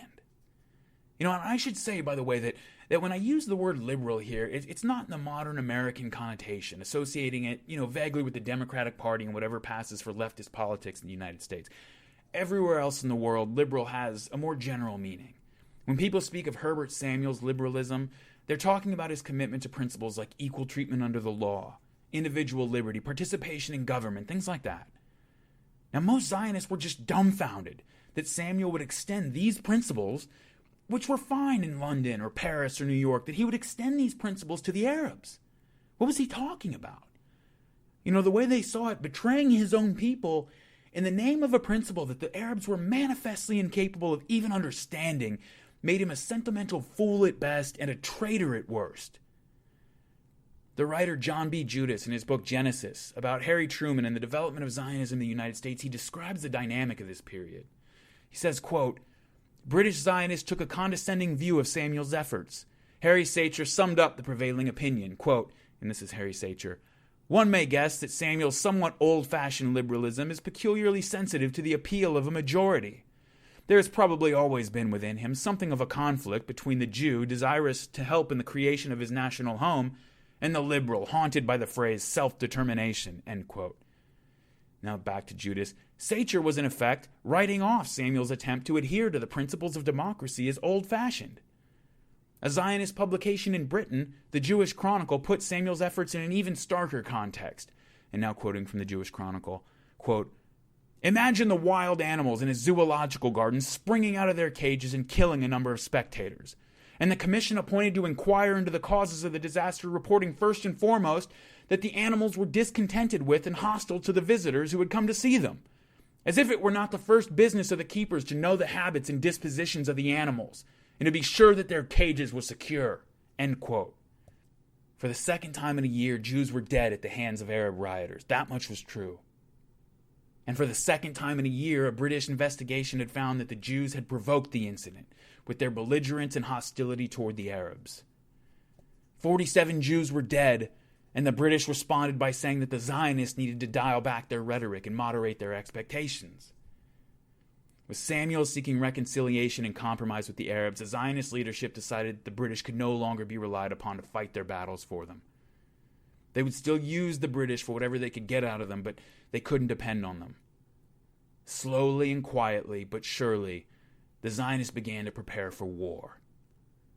After Jaffa, denial became a luxury that fewer and fewer of them could entertain, and those who had preached war all along began to take control of the movement.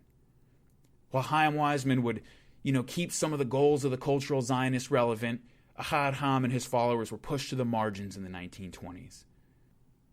While Samuel worked pointlessly for compromises the Zionists would never agree to, and Weizmann continued to tell the British government that relations were improving, behind the scenes Ben-Gurion ridiculed those who thought that there was any room at all for compromise between the Jews and the Arabs. He told one Jewish committee, quote, everybody sees a difficulty in the question of relations between the Jews and Arabs, but not everybody sees that there is no solution to this question. No solution. There is a gulf, and nothing can bridge it. I do not know what Arab will agree that Palestine should belong to the Jews. We as a nation want this country to be ours. The Arabs as a nation want this country to be theirs, end quote. There were others who were even more frank than that. Moshe Chertok, who would be Ben-Gurion's kind of right-hand man over the next several years, and who would eventually be Israel's first foreign minister, he had an even sharper edge than Ben-Gurion. A bit earlier than this, he had written, quote, we have forgotten that we have not come to an empty land to inherit it, but we have come to conquer a country from a people inhabiting it, that governs it by virtue of its language and savage culture. Recently, there have been appearing in our newspapers the clarification about, quote, the mutual misunderstanding between us and the Arabs, and, quote, common interests, and about, quote, the possibility of unity and peace between the two fraternal peoples. But we must not allow ourselves to be deluded by such elusive hopes, for if we cease to look upon our land, the land of Israel, as ours alone, and we allow a partner into our state, All content and meaning will be lost to our enterprise, end quote. Now, when one of the most important Palestinian Zionist leaders is writing that, it becomes pretty clear that the Arabs probably aren't being paranoid enough. In the last 7 years, the Arabs of Palestine have just been smashed. Over and over and over, they've been smashed. Years of oppression, war, plague, and starvation, with a third of their population dead after the war, and the rest traumatized beyond measure. They think they've outlasted the disaster, and they're ready to move forward, only to have the French and the British come in and tear apart their hopes for independence. And now for 3 years since the First World War ended, they've watched the Zionists flood into their country, loudly announcing their intention to take it over. You know, there are people who will say, almost as a dogma, almost no matter what, that violence is never justified. That whoever throws the first punch in any fight is always in the wrong. Well, it's hard for me to go through the history of the conflict between the Jews and the Arabs and pretend that things are that simple. You know, if you're a father or a mother and your children are in mortal danger, what would you do to get them to safety? Would you hurt someone else to protect the ones you love? I hope that you never have to make that decision, but that's exactly the decision the Zionists were facing. If you were a Jewish person living in Europe or Russia, this danger was palpable. It was real. Dead children and raped wives and mothers were not just bad dreams, they were something real that you had to think about every time you locked your doors and went to sleep at night. How far would you go to keep your children from being murdered or your wife from being raped? The great tragedy of human life is that we sacrifice the people we could be to the people that we have to be. What if keeping your child alive means becoming a child murderer yourself? And we can say that that's a false choice, but what history has shown us again and again is that more often than not, this is what our choices are reduced to. Your soul for your child's life. Or what about on the other hand? Is there ever a point when violence, brutal, irrational, terrifying violence, becomes the only reasonable course of action? You know, imagine you're in your home and you hear a knock at the door, and you open the door and it's a homeless man, and he explains that he's hungry and cold and has nowhere to go. He says that he once lived in this house long, long ago when he was young, and he knows that this is a strange request, but is it possible that you might have a corner where he can sleep and keep warm? And so you feel bad, and you agree, and you let this man into your house, and you let him make a bed. But now imagine you come home to find that he's invited several of his friends to live with him in your house. Now you're a little concerned because you have kids in the house, but when you try to talk to him about it, he just ignores you. And each day you come home and you find that he's invited more and more and more people. Imagine that his friends are treating you with contempt and beginning to talk about throwing you and your children out of the house altogether. When you confront the original man and ask him what he thinks he's doing, he tells you simply, "What? I told you. I used to live in this house. This is my house. I told you that." And now you're finding that his friends are changing the locks on doors and knocking down walls to remodel the place. You come home and find your children put out on the lawn because they've been moved out of their bedrooms. And so you call the police. But the police seem to have some kind of relationship with these people, so they do nothing. They tell you to relax, that you have nothing to worry about. You know, before long you come home to find that you've been moved out of your bedroom into a closet. So you call the authorities, you call the FBI, the CIA, the U.S. Army, and they all tell you that there's nothing to be done since, you know, he did used to live here a long time ago. At what point do you put a body on this guy and throw him out of your house? Is it always wrong to be the first one to get physical? Is that it? Is that all there is to it? Or is there ever a point when the only option you have is to hurt somebody? These are all insane questions, ridiculous, insane questions. They're questions that if you live in some place like Los Angeles in the United States, like I do, you can't ever imagine having to contemplate. But these are the questions everyone in Palestine is about to have to contemplate for the next several decades. Everything up to this point has been nothing but a prelude. Just the early rumblings of something over the horizon that well, when it comes, is going to give us one of those rare glimpses behind the curtain of the world. And it's going to show us that insanity and murder and brutality and nihilism are not always mistakes. They're not always aberrations. Palestine's about to show us that in the absence of better choices, these four things can serve as the foundation of the world. Only it's a world where every value is turned upside down, where rape is called love, where every murderer is a hero, and every mangled corpse is lifted up as a martyr.